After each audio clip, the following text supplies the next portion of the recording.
AI agents are everywhere, automating tasks and making decisions at machine speed.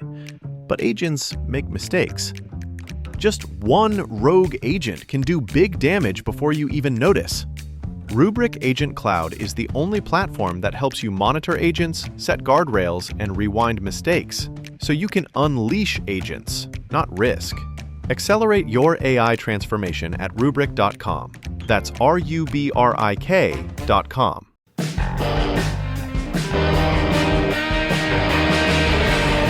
Rob Van Dam! Rob Van Dam!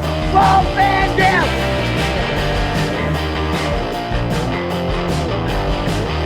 I'm Rob Van Dam.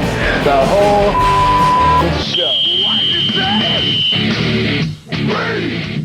Hey, what's up? It's Dominic D'Angelo. It is RVDTV.com. It's RVD's YouTube channel. It's a Sunday night, and we are live here with none other than Mr. Who? It is Rob Van Dam. But Rob Van Dam. Give it to him. Yeah, look at that. And we got a very, very special guest. Philip Paisan. Frankie Citro is joining us. Frankie, good to have you here, brother. Yes, this is my friend Frankie. Thanks for coming on the show today. You know, let me tell you, listening audience, guys, this has been a long time coming, and I've been really looking forward to it. But because of Rob's schedule and things that I'm doing, we keep on mismatching. And I think this is the most perfect time to do what we're going to do. Boom. I hope everybody's going to enjoy what they see and hear. If not, I don't give a fuck. There you go. Well, Frankie, it's great to have you here. It's great to have you with the you're thank you. It's very nice to have you here. And if you guys don't know, the live chat is not unaware. Frankie Citro he's from the Las Vegas area with Rob as well, but he's a part of Vegas's infamous Black Book. And the Black Book, the inclusion means you can't own, manage, or enter a casino. The only way off the list is to die, or even the state regulators require a death certificate as proof that you are indeed truly departed. Frankie, you've been a part of that Black Book. Rob, do you want to give any added context to that, or Frankie?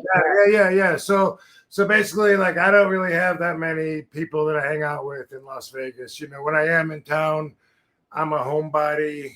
I hardly ever leave, but when I do leave, I love getting together with Frankie. So he comes like when I do stand-up comedy or our baby shower, you know. It's one of my only close friends that I can probably count on one hand. And so you know, to me, I love being around him and stuff. But one of the things that he's more well known for is for being in that Black Book and being alive. You get excluded from it, like you said, from passing away. But Frankie has a goal to get removed, excluded from the Black Book, and he's been petitioning, and this is something he's been working on, and so he'll talk a little bit about that. But he has been everywhere.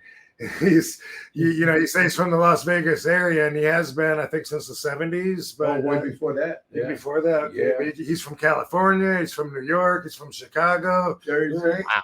New Jersey. Yeah. So I've traveled a little bit. Yeah.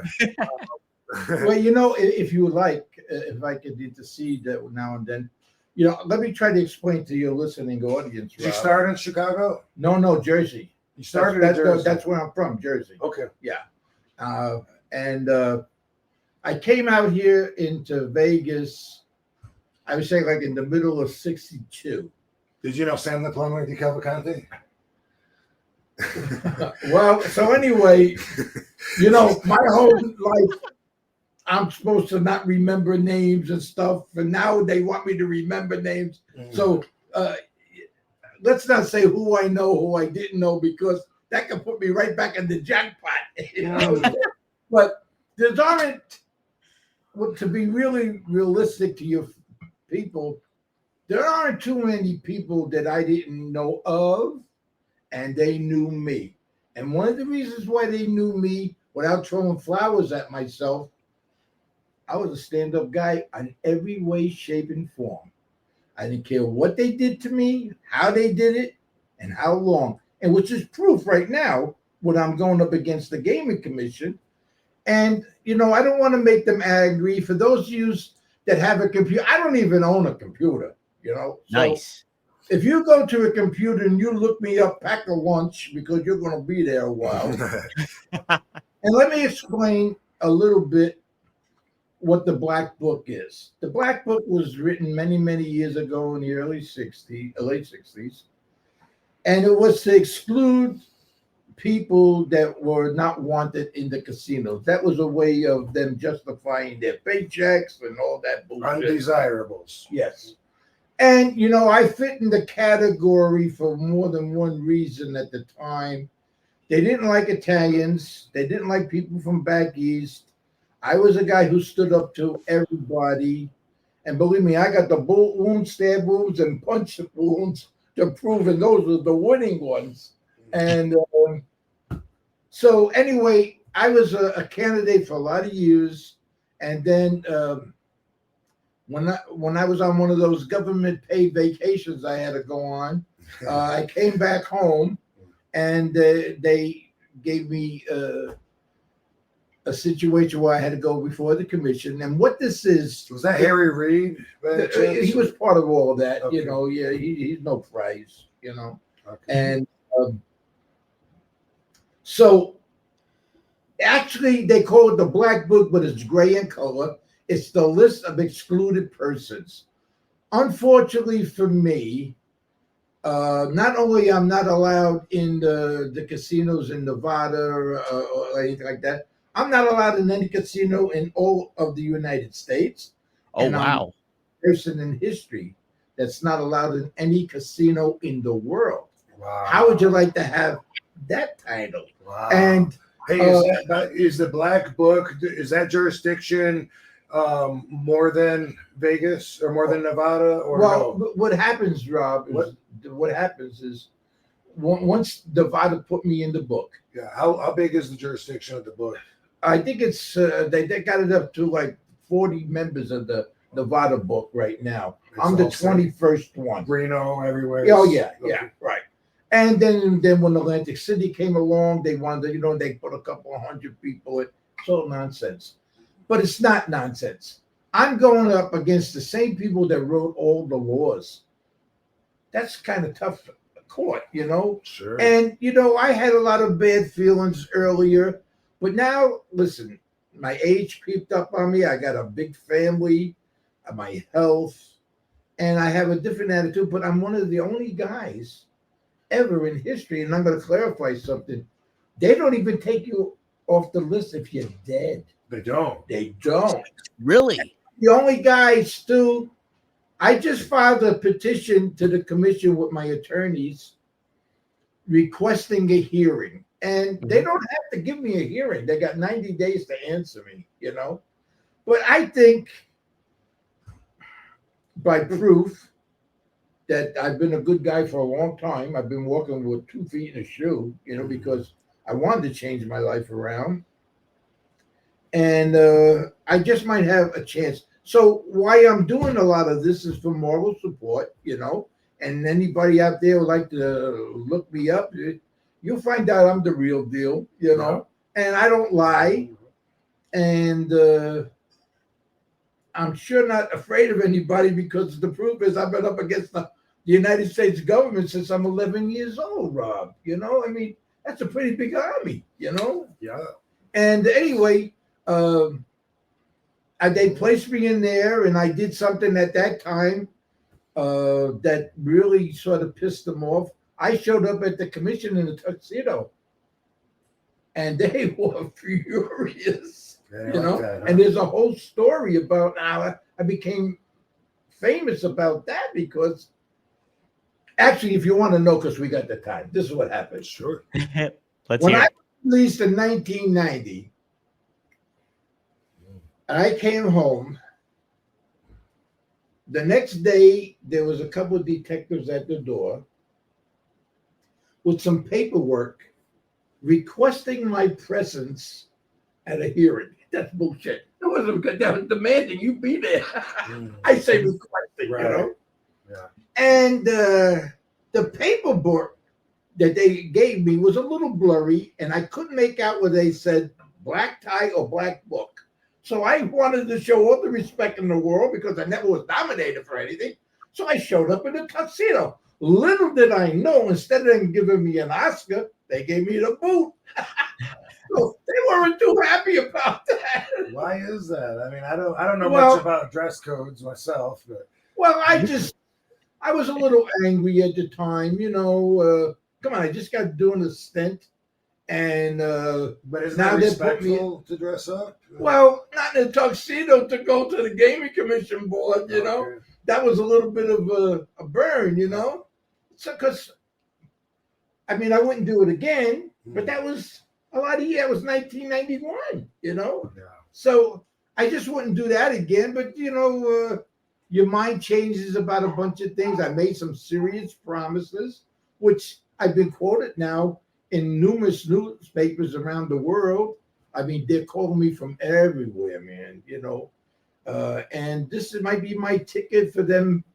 We're hoping that the state of Nevada's commission will grant me a little help and say, you know what, this guy paid all his dues, did everything way beyond the thing. This is time to show a little kindness. That's what I'm looking for. What I'm looking for. Yeah, I mean, they let murderers out of prison for good behavior, like the DeMeo crew. Like, they killed so many, and they just boom, they're free now.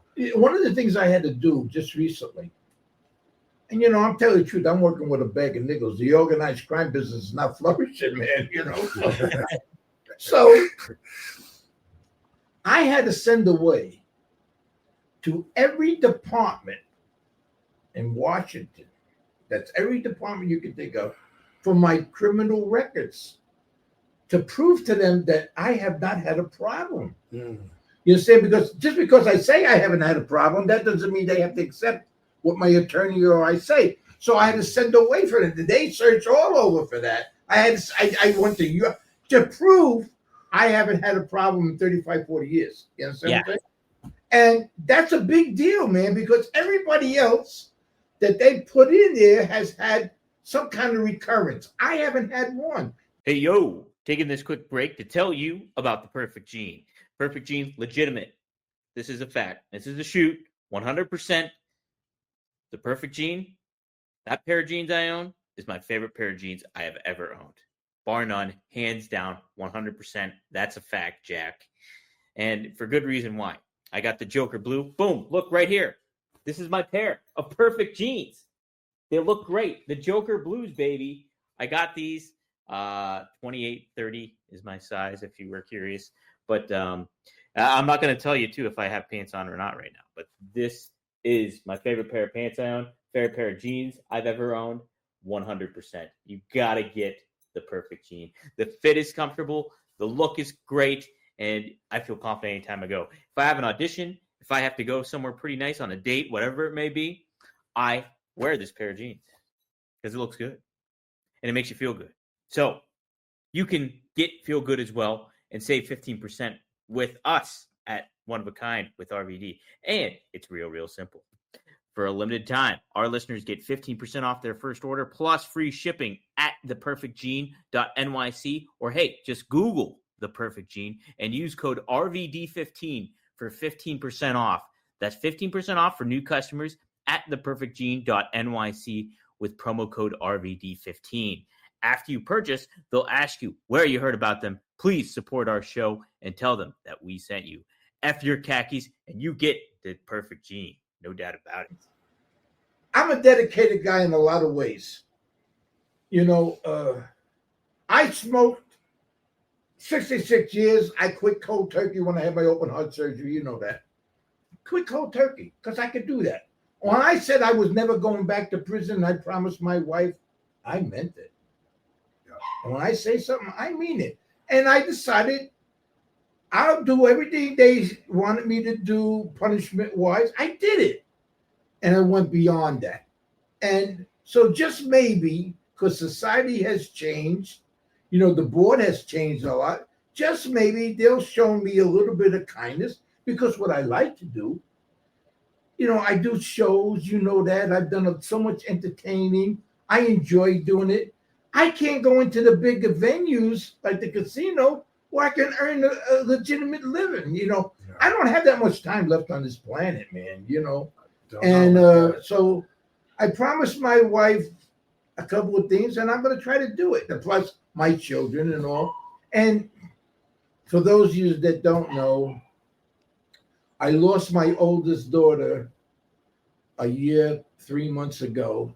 Condolences. And she was very sorry. 1 year old. Oh, she was 60. She was 61 now. And I'll tell you the truth, Rob. I'm not the same man anymore after losing my girl. I can imagine. I'm not the same man, Yeah. And I'm not looking for sympathy. Believe me, I'm not. Robert knows me a lot of years. Ain't nobody ever can say I ever asked anybody for anything. I don't. I'm a self-contained person. I put my own pants on every day. I don't get involved with anybody else's business. I don't want to know about it. I can't change the past, Rob. You understand? But I'm not talking about the past anymore. Yeah. I'm only talking about the future. Now, what can they do? I mean, I think society might say, you know what, this guy deserves a little bit of a break. I mean, they don't have to give it to me, but I think I got it coming, man. Yeah, makes sense. Well, if you look at Vegas nowadays in comparison, like it's so much more of a inviting place, like not just for adults, obviously, but I mean, like people bring their kids, and I mean, there's like so much other things to do. Sports teams that come there now, so you got the Raiders there, you have the the Vegas Knights, the hockey team. We're the leader in sports, leader in tech. We're going to be the leader in with Sony Productions and Mark Wahlberg bring their studios here. See, wow, Vegas is really leading. Well, you touched upon something very important. Mm-hmm. They have the Mob Museum here that's very big, right? Yeah. Well, they wanted me to work at the Mob Museum before it was even built. But wow, I can tell everybody I'm a gangster. That's BS. Come on. What do they want you to do? They wanted me to walk around and say, hey, I'm Bowie. Get the hell out of here. I don't do that anyway, I mean, I could be William Buckley if I have to be. I don't have to do the Dems and Does, Yeah, right. But before that opened up, at the Tropicana, they did the Mob. I was in that too. Yeah. And then they had it was like interactive where they had somebody pretend you get a password and go tell my friend Mo. And 3/4 of the people that work there, they're just regular guys that look like gangs. Right.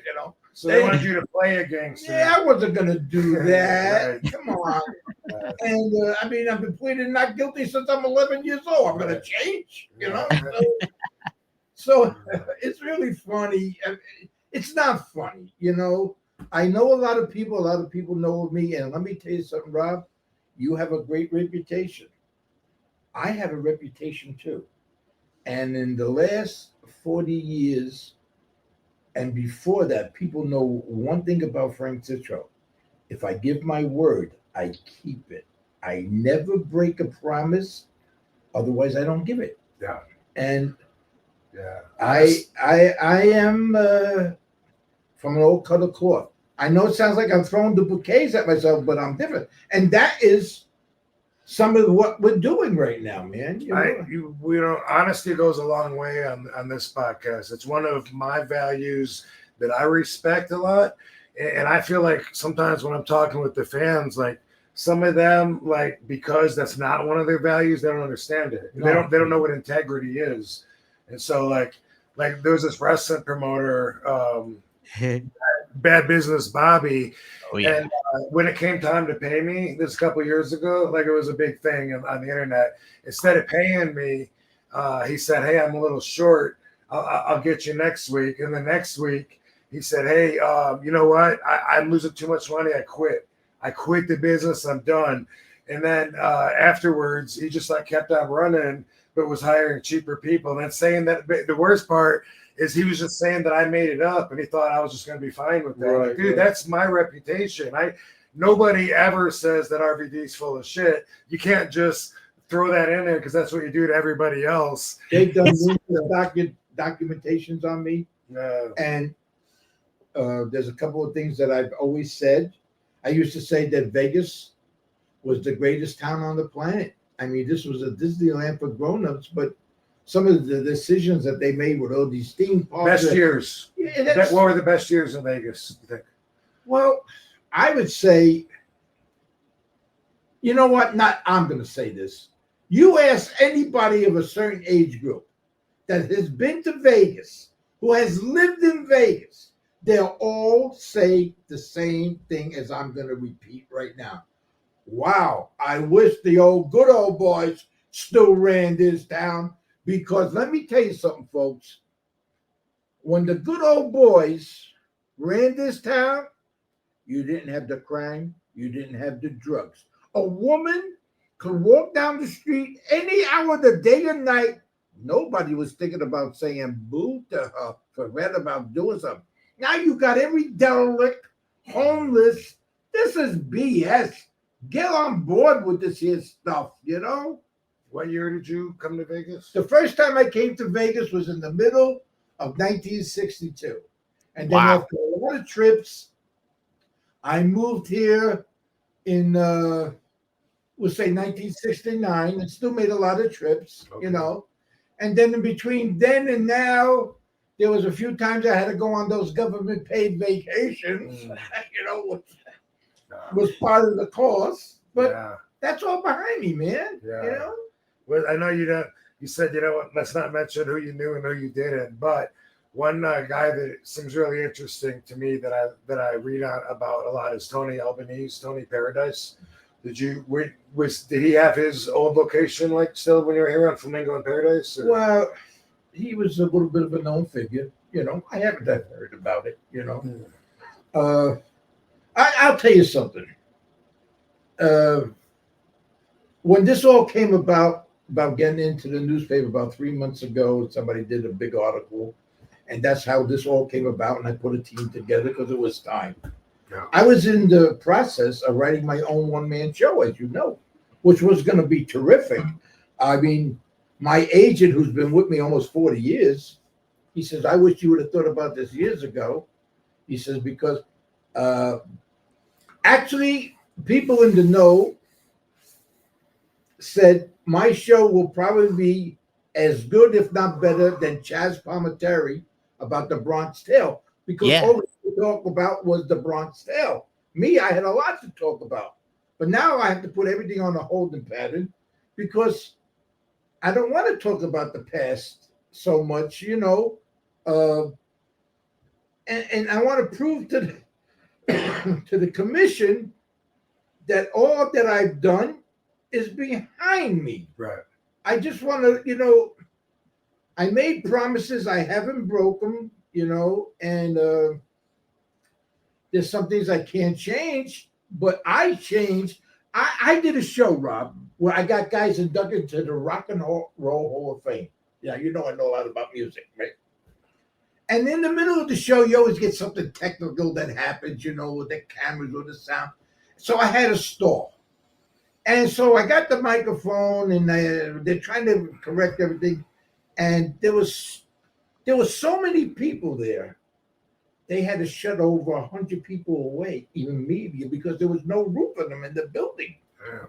And I said something to the faculty, you know, I know a lot of people that always been behind me, and I said something to this effect, Dominic. Mm-hmm. After all these years, if I was to walk into a casino, who the hell would even know me? You know what I'm saying? Wait a minute. And then let's suppose they did know me. Would a woman would say, oh my God, there's Frankie Citro, jump up on a chair in fear? That wouldn't happen. Would a man say, oh my God, there's Frankie, let's run? That ain't gonna happen. That never happened. Do you know something? I'm the only person ever to never have a problem in a casino. They can never say I cheated one, robbed one. I never even had an argument in the casino. So it wasn't the casinos that were angry at me. It was people that went to them and dropped my name down to them and said, you know, and there was reasons for that. You understand? They didn't like me. I would never cooperate with anybody. Mm-hmm. They always wanted my cooperation because I sort of like was supposed to be in the know of things. And if I wasn't going to fucking tell them. You know, to myself. And you're tough as you are, and I wouldn't want to fuck with you. You couldn't beat it out of me. I've had the best of them beat my ass, and I wasn't giving it up, So what I know is going to go to the grave to me. You understand what I'm saying? And everybody, even my children, would say to me, Dad, aren't you ever afraid that somebody's going to... I said, well, they might use me as a stepping stone. I'm not like some of these guys on these podcasts professing how great they are. Some of them I've actually MF'd a lot really bad because they're full of shit. You think I'm like Sammy the Bull. Yeah, he killed a lot of people, but he's a punk. Yeah. He's a punk. Did you meet him? I wouldn't even let him walk next to me back then. You understand? I didn't need the popularity. Popularity only gets you in trouble. You got this Michael Francesi, who's another rat bastard. You know what I'm saying? And he's out there like he's the King Kong now, Yeah. Let me tell you something about Francesi. And I don't give a fuck because a few years ago I did a podcast and I brought them all out and I said, anybody wants to knock on my door? Getting a crazy look in your eyes, bro. I can't help that. He's getting a crazy look in his eyes. Getting intense. They're garbage. You understand? Yeah. And I said, Michael Francesi, what do you do? Michael Francesi, listen, I give guys the credit. Michael Francesi was very smart. He's the one that made billions of dollars with the mob because he invented the gas thing. You understand? Yeah, 3 to 10 and so he never was a tough guy. Right.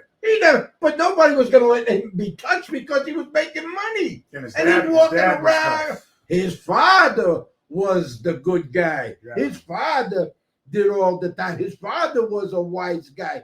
Forget about it. He came to Vegas and he was down at the Union Plaza. He bullshitted some people to get in there. Frankie Citro had to come out.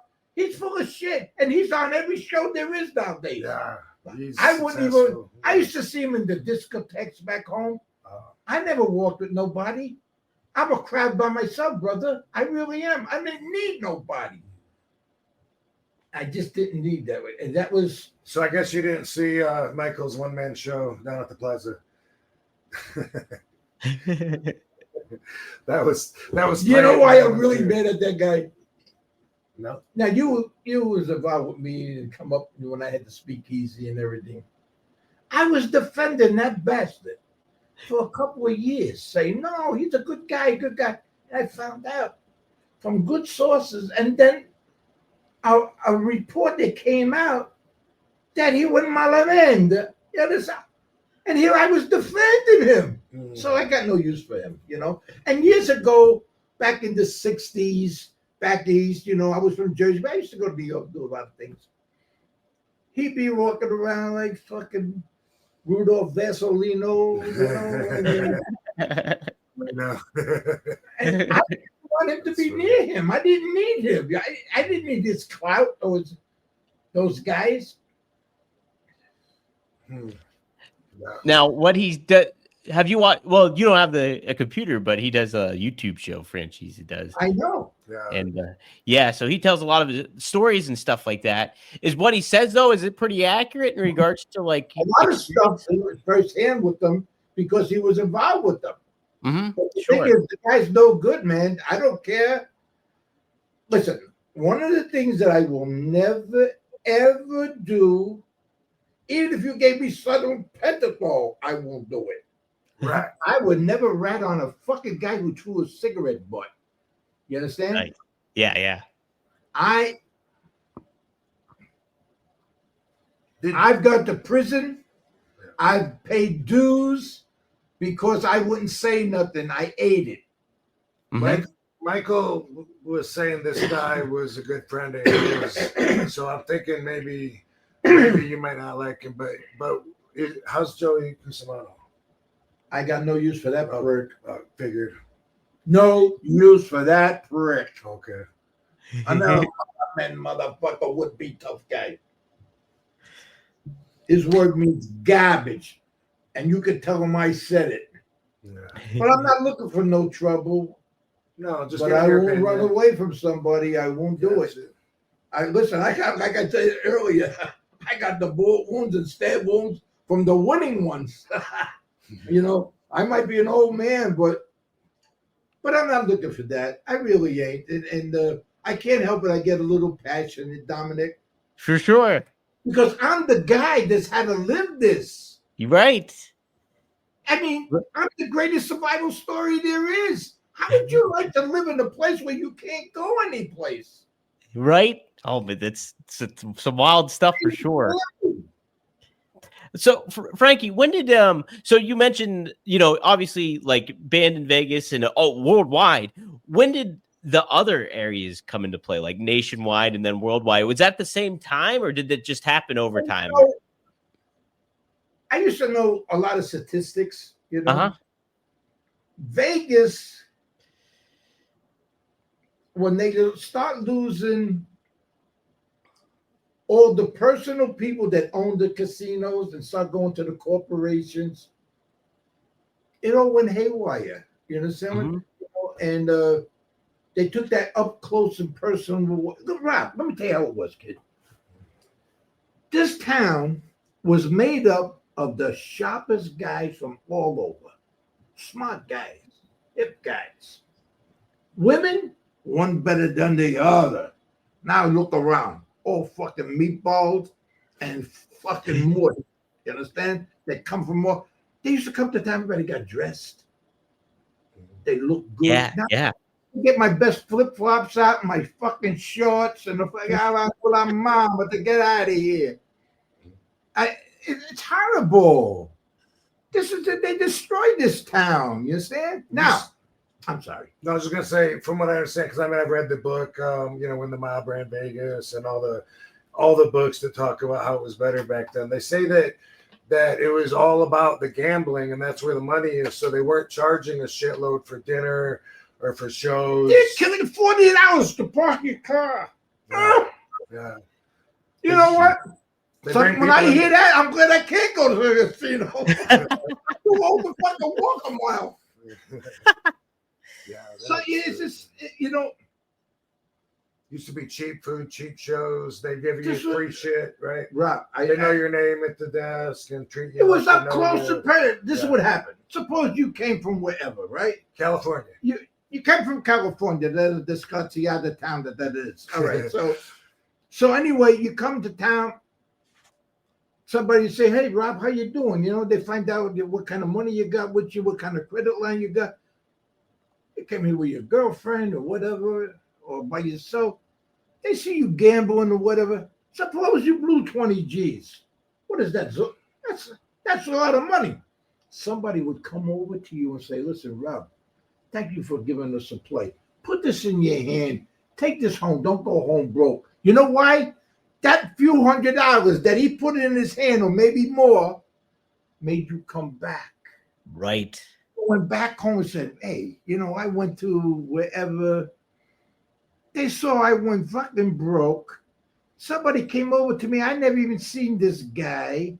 Said, "Listen, man, don't worry about your tab up for the room, and stay here a couple more days if you want. You need a plane fare." They used to have junkets in those days, you know.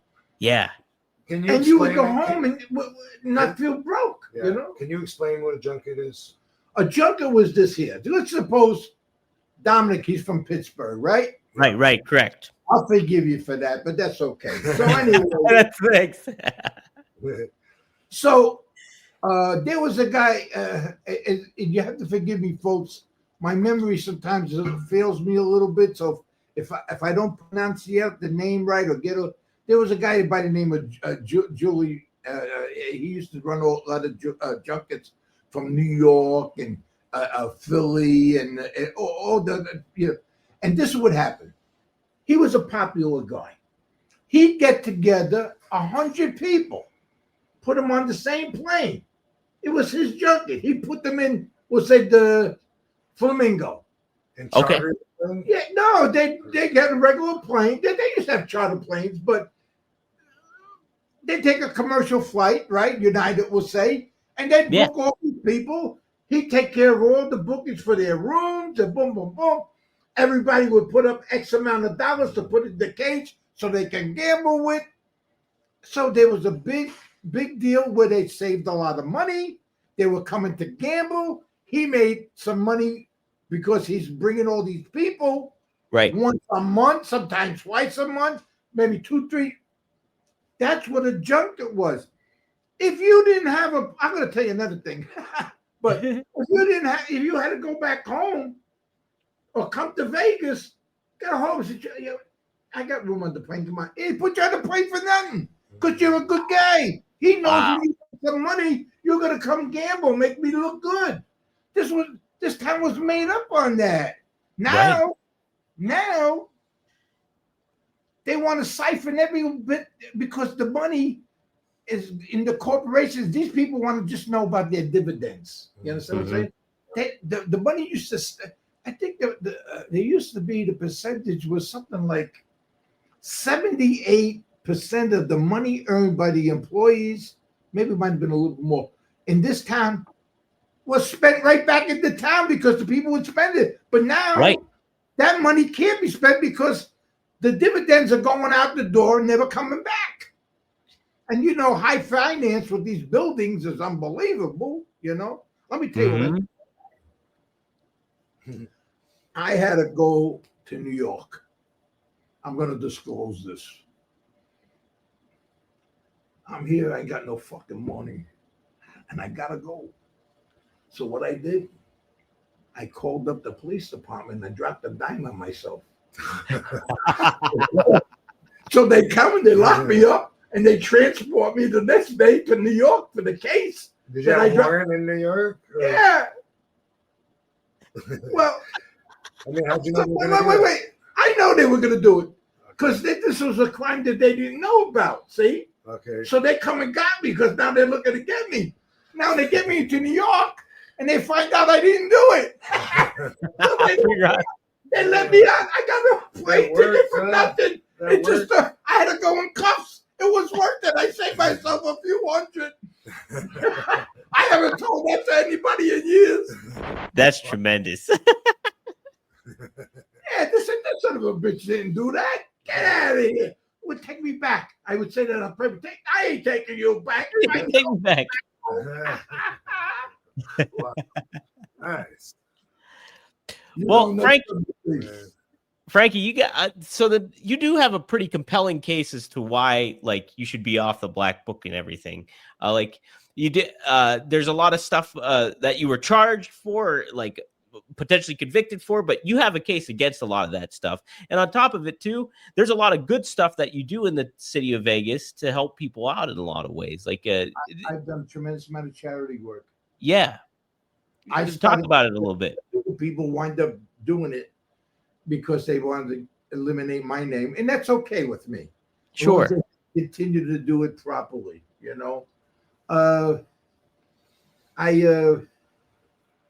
I don't need the credit for that. I don't want the credit for that.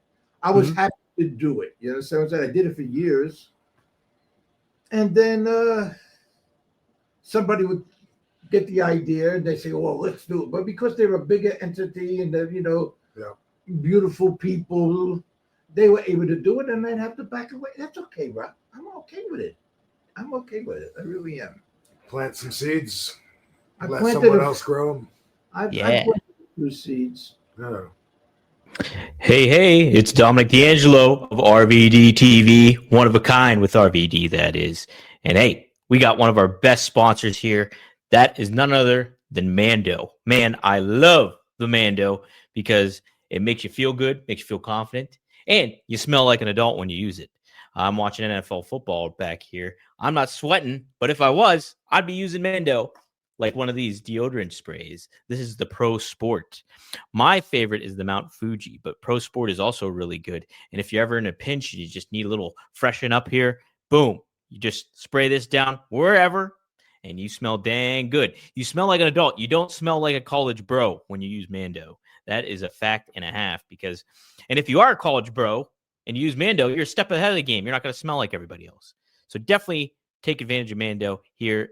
We at RVD TV, at One of a Kind with RVD, have something very special for you, and that is the Shop Mando Starter Pack. Yes, you can get $5 off your first starter pack here when you use Mando and you use our promo code RVD.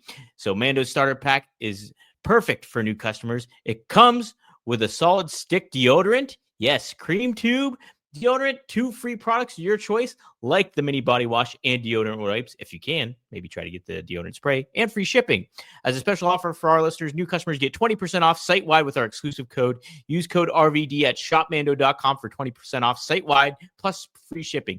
shopmando.com. Please support our show and tell them that One of a Kind sent you. Mando's got you covered with deodorant plus sweat control. Say goodbye to sweat stains and hello to long-lasting fresh.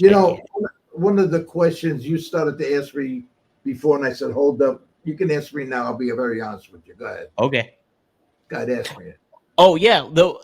So you talk about like all the different people that you've dealt with over time and stuff like that, and some of the history in there. How many tough guys have you got to know in your whole life? How many tough guys did you run into?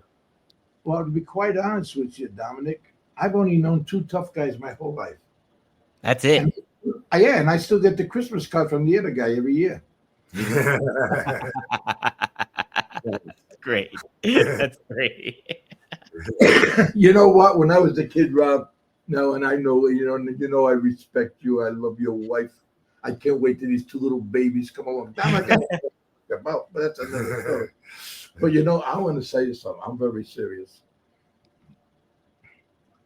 There was a time which I can't talk about now. It's not proper for me to tell you, which it'll come out down the road. But when I was a young kid back in Jersey, I used to belong to a gang. You know what it was called?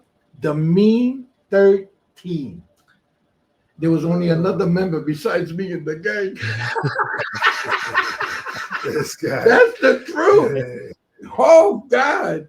Buddy and I, the 2 of us, we could rock and roll. You 2 were the Mean 13, huh? We were the Mean 13. 13. Was that That's a great action name. Sinatra? The truth of the matter is, Frank Sinatra was my very good friend. Yeah, I was going to ask you about the Rat Pack. So I knew all those guys very well.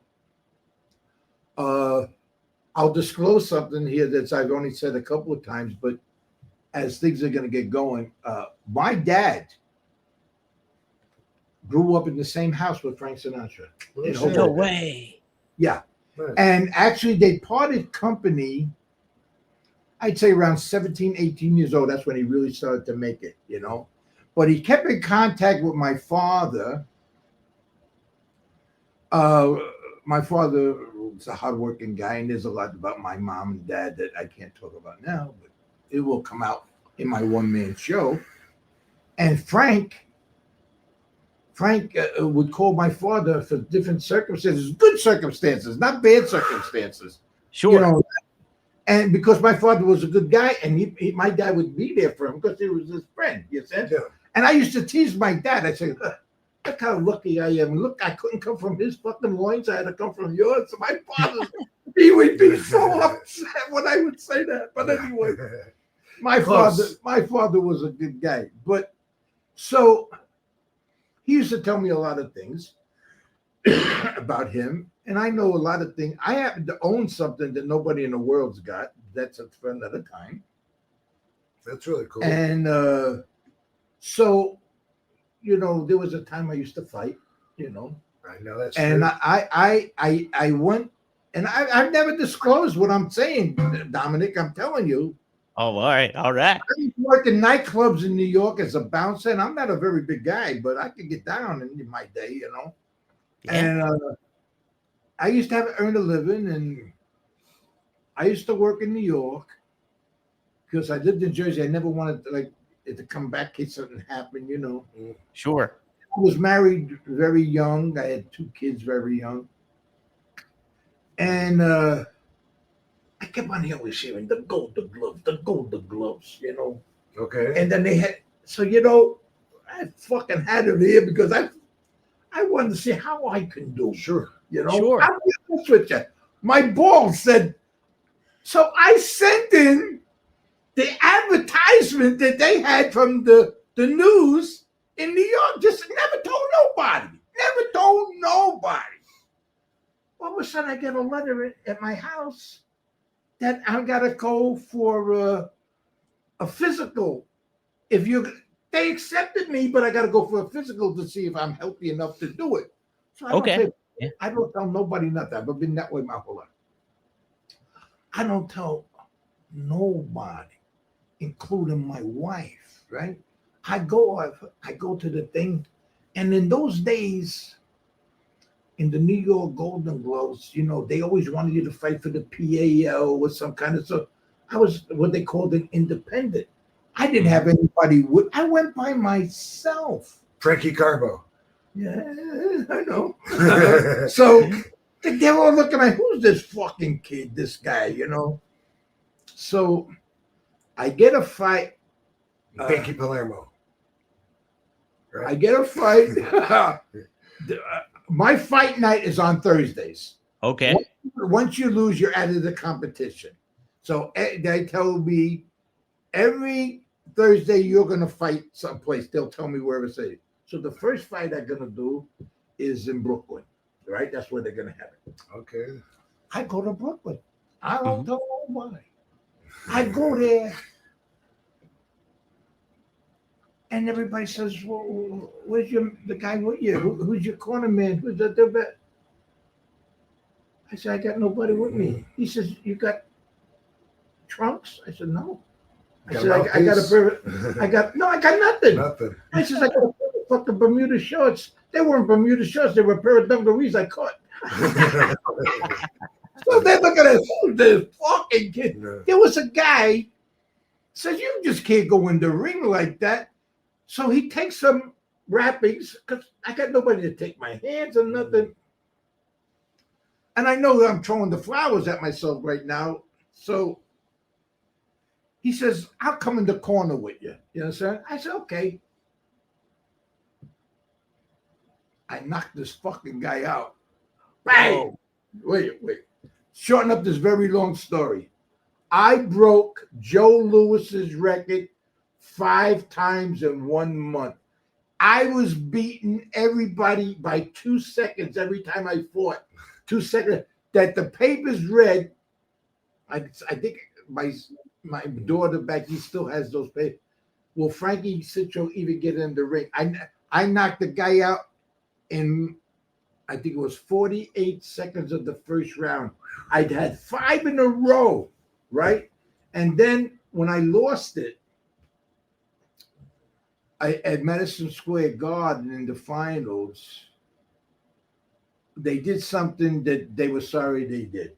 Oh. I had a nose that used to bleed very easily, and I would use it to my advantage. Something like the way you might do when you're doing your wrestling. Okay. And so I would let an opponent in the street or something see they tag me. I'd take it and I'd smear it, see? Yeah. They think they hurt me. Yeah. That brought them to me, and bang, I give them, I get them. So they didn't want me to bleed doing that because of everybody there.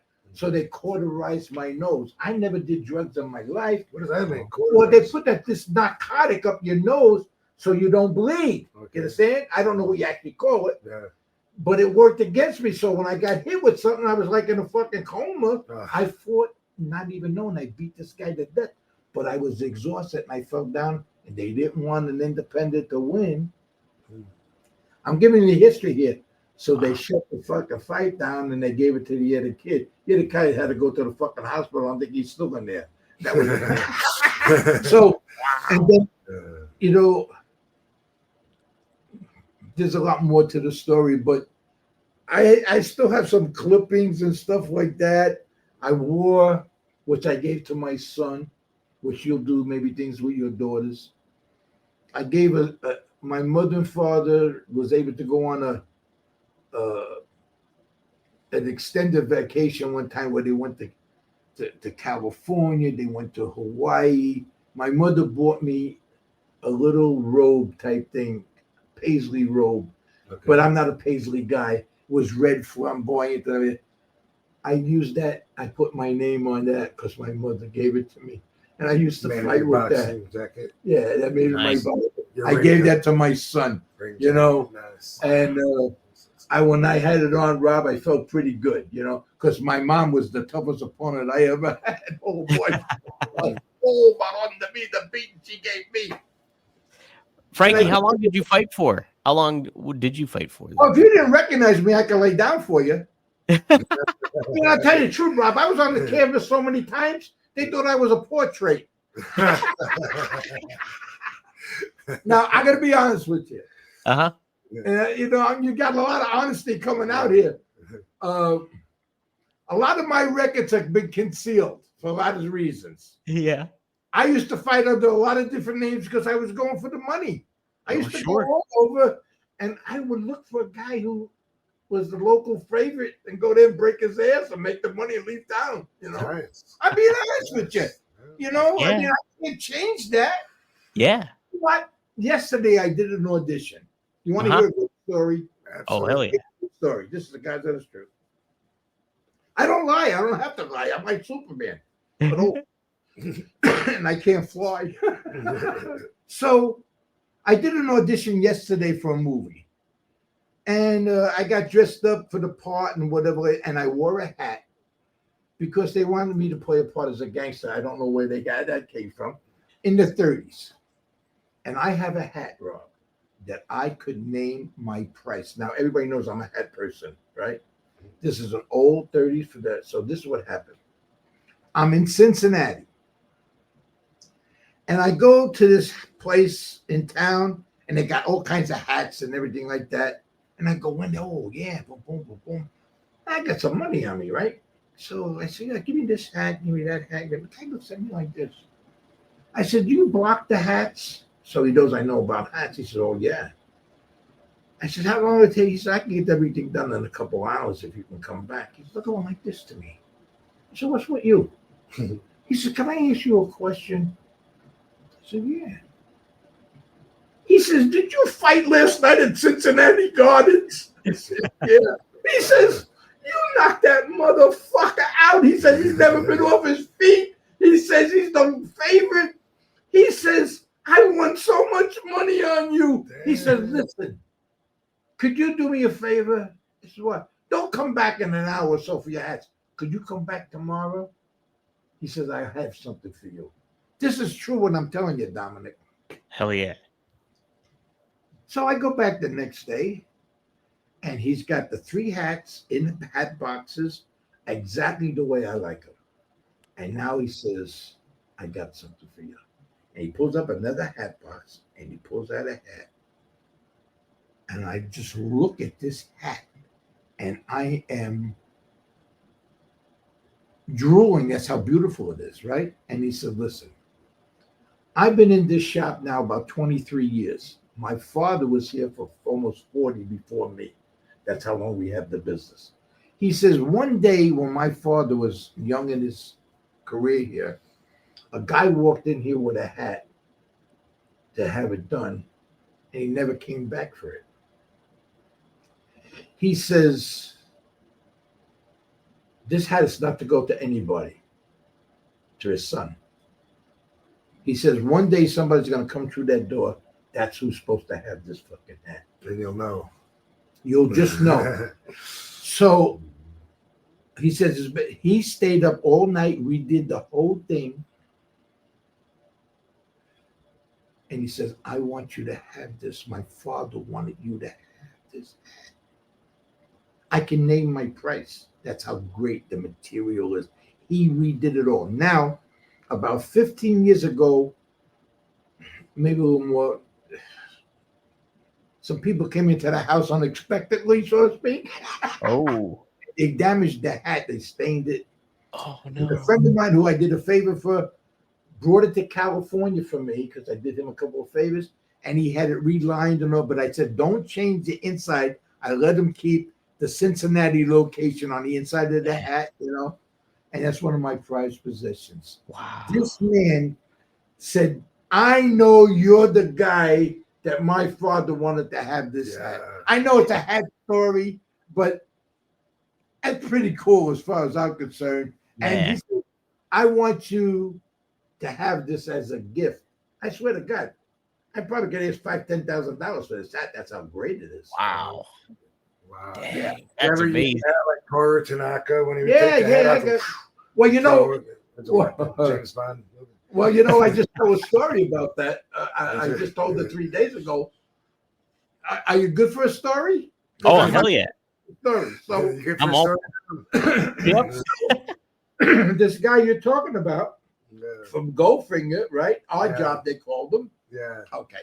So I'm working this Toro night. Tanaka, I think. Yeah, was yeah. his- So I'm working this nightclub in New York. It was a wise guy joint, you know, and they sent me there. It was all black. I was the only white guy. I had to fight a lot of guys to prove that I can handle what I can do. Yeah. Because I was going to be the maitre d', and I was keeping an eye on things. See, that's what it was. So I proved my point with everybody, and this was the greatest black club in all of New York. In Harlem or no? No, It's in Brooklyn. No, In the in city. Broadway, in New York City. The following announcement has been paid for by the What's Wrong with Wrestling podcast. Oh, hell yeah. Were you expecting someone else? Stone Cold says check out the What's Wrong with Wrestling podcast. They've got millions of downloads for being the funniest wrestling podcast in the whole world. And they ain't afraid to tell the truth about the underwhelming Triple H era. Plus, they also do some pretty dang good impressions, if you ask me. So go listen now, because Stone Cold said so. The preceding announcement has been paid for by the What's Wrong with Wrestling podcast. Available on Apple and Spotify. Oh, wow. Well, Lloyd Price's turntable. Lloyd Price had many, many hits. You know, Lordy, Lordy, Miss Claudie and stuff like that, you know, personality, you know. He was the owner. He went to the guys to get the money to do. He had a partner. And every week they would have another guest star. They were open 6 nights a week. And one week it'd be Aretha Franklin, another week Joe Tex, Ray Charles and the Rayettes. All and the place was packed every week. Now, James Brown is playing there. And, you know, everybody used to see this white guy in front of all the blacks and Muslims, and they would wonder if there'd be all right. So at the end of the week, they always, just like in the movies, they would have what they call rat parties. They'd have a party for everybody that played all week. And so Lloyd Price comes to me and says, Frankie, would you mind spending a little more time here tonight because the club closed at 4? He says, one of the guys had to go home and we need another. I said, of course, I'm not going to leave him short, right? So he said, I want you to, be my, table with you. Okay. So at the time I had a white jacket tuxedo on, and I go over the table, and folks, what I'm going to say, don't be thin-skinned, but this is the way it was. Mm-hmm. I went over, and I said, what are you fellas drinking tonight? And James Brown says to Lloyd Price, to my face, oh, we got our own white. And I went, what you say, motherfucker? And a hand went on my shoulder. It was his bodyguard. Like, he was 3 times the size of them, right? He was like a fucking molecule smaller than King Kong, this motherfucker. And he said, I said, you better get your hand off me because in a minute I'm going to fuck your mother. He said, what? Because I didn't back away from nobody, Rob. I'm not trying to be a tough guy. I was a tough guy, right? So Lloyd Price said, oh, man, you don't know what you just fucking did. This guy. So anyway, try to shorten up this long story. We're going to fight. And they're going to bet. I said, I'll cover all the bets. This guy was a monster. I said, I'll cover all the bets. The kind of balls I had, right? I said, here's the rule. We'll clear all the furniture to the side so that we don't bust up the joint. And the other rule is this. Only one of us walk away. That all right with you, brother? Says, all right with me. This guy never even lost a fucking argument. Forget about a fight. You know what I'm telling you? Yep. Everybody says, what? I said, he means it. I did mean it. I says, that's the rule. One of us can only walk away. So we fight way over an hour. He was throwing me around like I was a fucking aspirin. I'm coming back like I'm winning. I'm biting him. I'm hitting him. Yeah, the nightclub on Broadway. Dang. And he can't get fucking a guy my size hitting him shots, combination, fucking. I won't quit. We both look like we went through 3 meat grinders. Finally, they decided to say, listen, they're both going to die. Neither one's going to quit. So they said, let's call this a draw. So they said, the rules.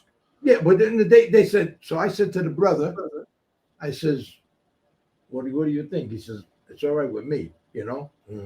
I said, okay. So now all the other black guys, they went to get the table because it was like Mount Rushmore with money. They went to get their money. I said, get away from my fucking money. They said, what? I said, that's my money. I took the ends of the tablecloth. I made like a hobo thing, Trudeau. I says, come on. We went in the dressing room because all the cocktail waitresses, one was more beautiful than that, all black ladies, right? And they're going to, because I had to go home to my wife looking like I did, you know? They're patching us up. We're sitting on the dressing table. And he said, man. Where's the bodyguard? Did he go in with you? Yeah, I said, come on. Yeah, I split the money with him. Wow. I says, cut up that money, take out a few dollars for each of you girls, and give my brother here half. He said, what? I said, you earned it, pal, and don't give no money back.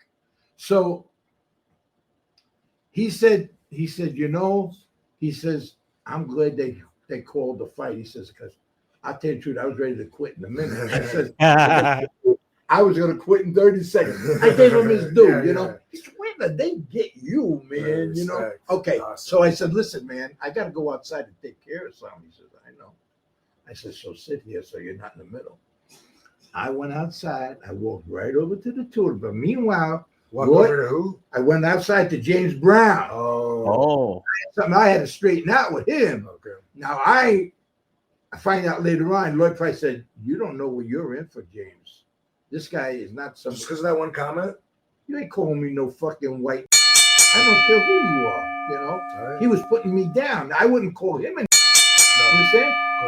Unless he aggravated me, you know? Yeah. I won't do it. I got black friends. I love them, you know? So I went over and says, you got something you want to say to me, motherfucker?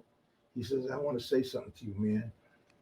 I am so sorry I used that term. You're a good guy. I heard about you now. He said, then I saw you. I said, we're good. And I let it go. You understand what I'm saying? Yeah. Now, if you had said something else, somebody would have been drawing a chalk line around that motherfucker. Yeah. That's how mad I was, you know? Yeah. And that's just me, you know? I'm very serious. I wasn't letting nobody get, you know, I don't think there'd be a black person on this planet that would like somebody saying that. They can say it to each other, but we can't, you know? Right. Not me. You act like one, I'll treat you like one, you know? And that's a true story. Wow. And it wasn't like you were going to have to, like, be around him and see him a lot. It was just, it was just. And you know what? When he found out that I knew all his music and shit, he says, where's this fucking guy? Because I like that stuff, you understand? Sure, yeah. Yeah, James Brown. Was the bar owned by Matty the Horse? I know. So anyway, what happened was,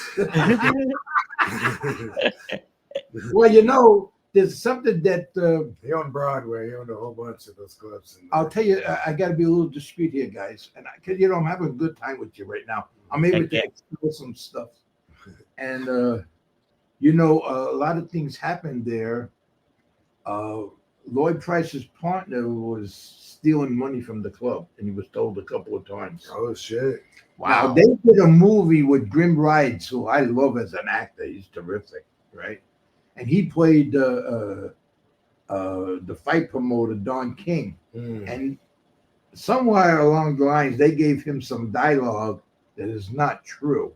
And I always wanted to question, who gave you the dialogue? You know why? Because I was there. Okay. I gotta say, yeah. And Don King never fucking said that. You know, so not there, but. And I can't go into what all happened, but I've been around, Rob. I've been around. No question about that. Hey, to circle back around real quick, you mentioned Frank Sinatra. Do you got any good D. Martin stories? I'm like, Rob might know I'm obsessed with D. Martin, so I have him tattooed on my arm and everything like that. D. Martin story? Yeah, you got a good D. Martin story? Best. All right, I'm ready. I'm ready. I told this to anybody on air. All right. So I had a question. I had a ranch right down the street from a Legends in Concert guy, John Stewart. Right down the street, I had it in Las Vegas. Yeah. And my son, who you know, was just a little guy, you know. And I had come home from prison, and then the house that I had, they took for eminent domain. So I bought this here ranch. Okay. And the guy who lived across the street, him and his wife, they built all these new houses. This was an older house, you know, big, you know, 3/4 acre and everything, had a swimming pool. It was nice. And I fixed it all up because I was into that, knowing how to do all that stuff. There was a lot less people back then. Oh yeah, this is 1990. Yeah, because I came home in 90. Yeah, between 90 and 91. Okay. And my son is only a couple years old. The guy across the street who was Jewish, he was Dean Martin's drummer. You understand? Really? His father was Dean Martin's drummer all the years before him. Okay. So now he's got the oldest son and the daughter that's more like my son's age. Dude, I am friendly with them today. The son is a jeweler, and the daughter does something for the city, and I'm still very friendly. But anyway, the kid is older than my little guy, Frankie, right? And he's hurting him all the time. He hit him with a fucking rock, and I went there.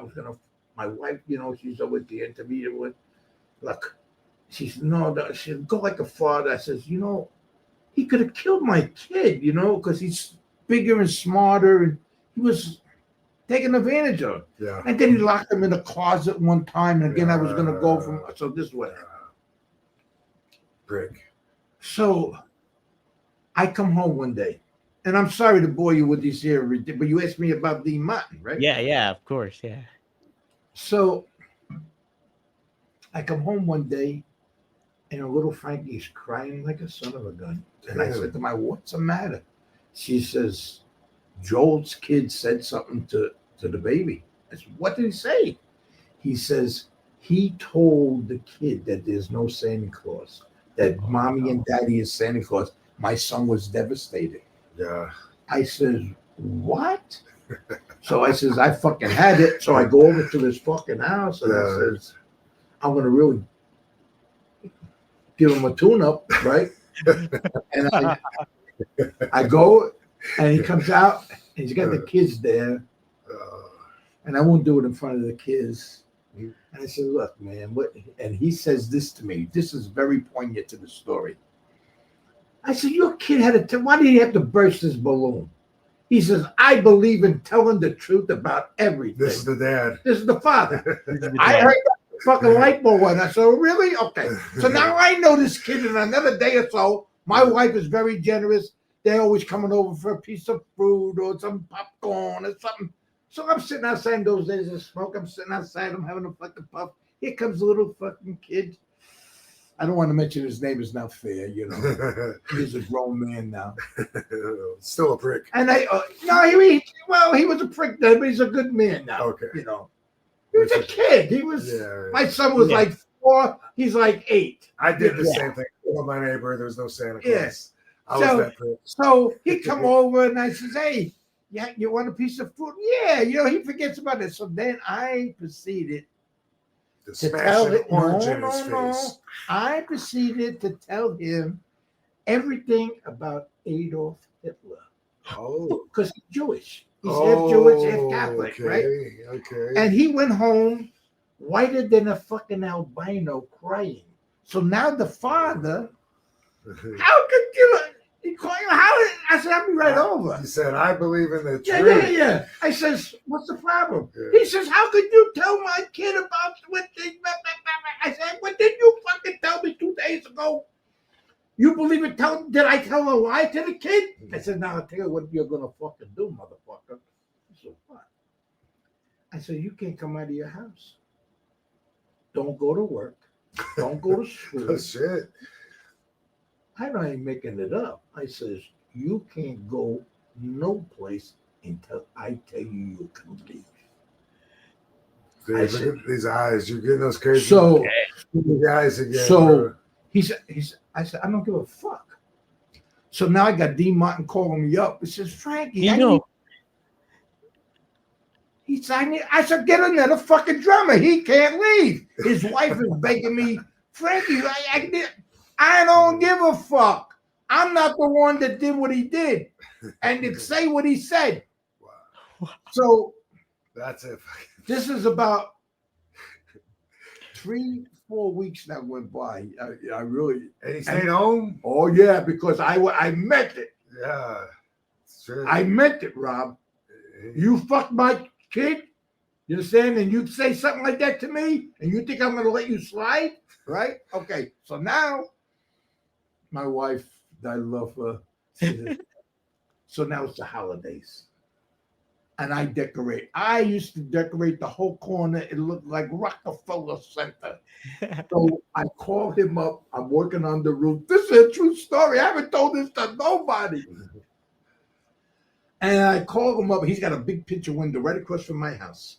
And I says, go to the picture window with your wife and kids. He said, what? Go to the window. I said, you saw me working on the roof with the Christmas lights? He said, yeah. I says, I can't say. Let me know when I want to flip this. I want to see if they're all working. You understand? The Jewish people not like Christmas, or is They celebrate something different. Okay. I'll get to it. Okay. So do I says, make sure I can, because I can see. I said, make sure the kids are there and your wife, the 4 of you. Okay. I said, you ready? I'm going to switch the switch. He said, yeah. I flipped the switch, Dominic, and I got in blinking lights. I said, how do you like that, baby? Oh. He says, now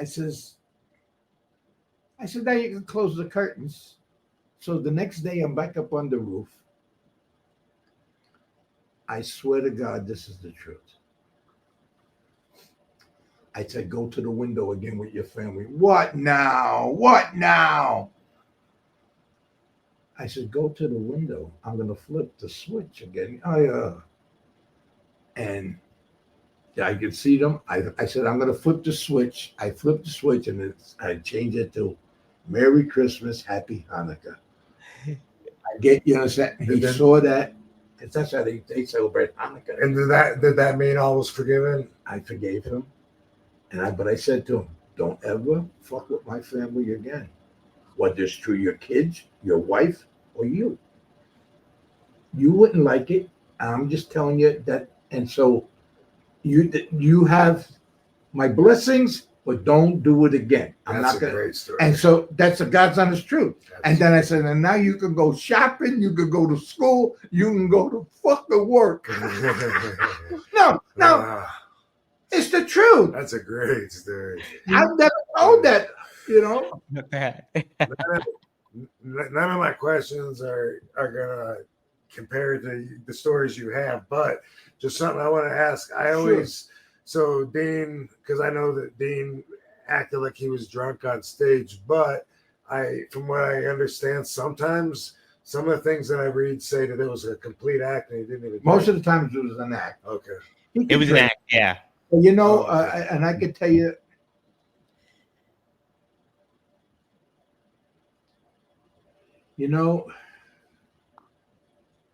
Abbott and Costello, when Abbott lost his son to his ground, he never was the same. Dean Martin, I'm going to tell you another Dean Martin story you're not going to believe. All right. When Dean Martin lost his son in the plane crash, so he lost his kid. Dean was never the same anymore. And I know what he found because when I lost my girl a year or so ago, I'm not the same guy, Rob. You can knock me over with a fucking feather. I'm done, man. But I won't break my promises to her. Okay? And I didn't mean to get sentimental, guys. No, that's okay. But I'm going to tell you an unbelievable story. All right. And you can check this out. Yeah.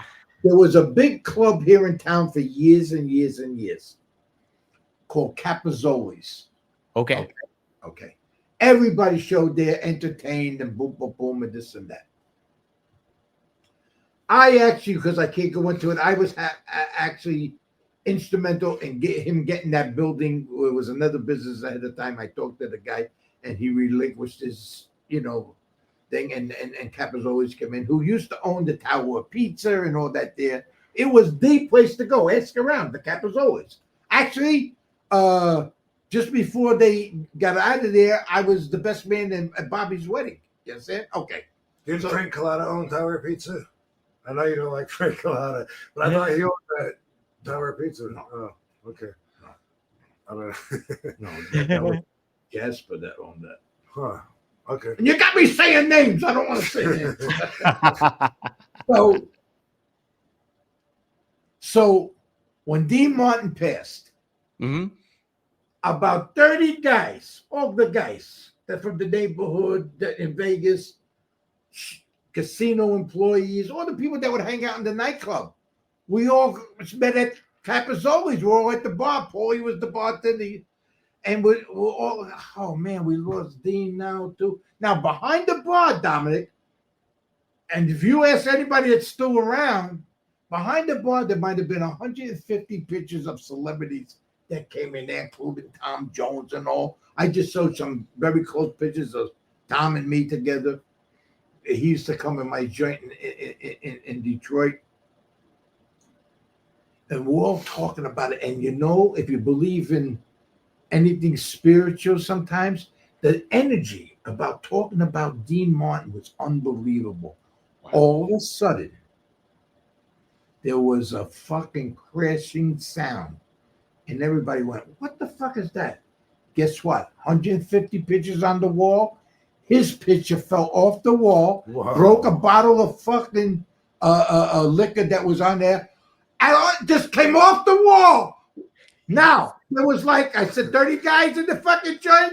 A minute and a half, the only one that was left in there was the dishwasher, and he was running out. All these fucking tough guys, get the fuck. His picture come off the wall. Damn. That's a true story. Wow, that's awesome. I love it. I love it. The gospel true story. So now, that's all right, because I can go from one thing to another. I love it. That's fantastic. Oh man, that's great. That's great. Yeah, no, Dean was an all-time favorite in my household. So we grew up Steubenville, Ohio. He's from Steubenville, Ohio. Yes. So yes, right down the road from Pittsburgh. You know, I go all the way back, and I'm not supposed to be Atlantic City. Yeah. And there was a fellow by the name of Skinny D'Amata, who owned the 500 Club. I used to go there when I was a young guy, and circumstances, you know, people, and I knew people and stuff like that, you know. And I want to make a disclosure here, fellas, so nobody makes a mistake. I knew and heard of a lot of different people, but I wasn't part of anybody.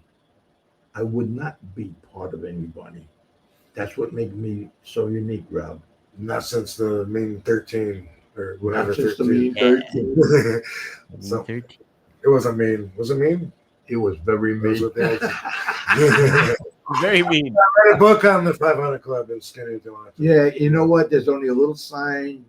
Some of the, you know, that's where G. Martin and Jerry Lewis got their lunch. Oh, yeah, right. Yeah. Mm-hmm. You know what I'm saying? And you know, it's really funny. You know Skinny, right? Mm-hmm. So back in the 70s, had a friend of mine that was going out with this girl, and then they broke up, and some guy come to town. I have to be a little sidestepping here, guys. That's okay. And, he was staying with this here girl that used to go out with a friend of mine, and I liked her, you know. We were friends much after he died too, you know. And then one day she calls me up, like it probably happened to you numerous times in your lifetime, because she's never called me. No, but you know, people always call because you could do what you got to do. And this guy gave her a fucking beating. Oh. And she says, Frankie, when you see what this guy did to me, I was trying to, you know, so could you? I said, I'm on my way.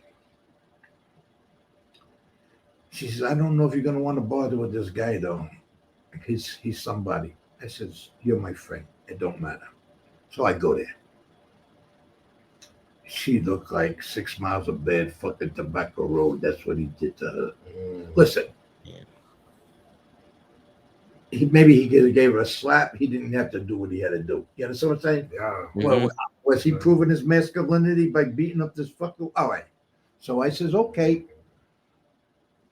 I'm going to wait outside for him to come home. And then we'll do the two-step. You know? She says, Frankie, I better tell you who he is.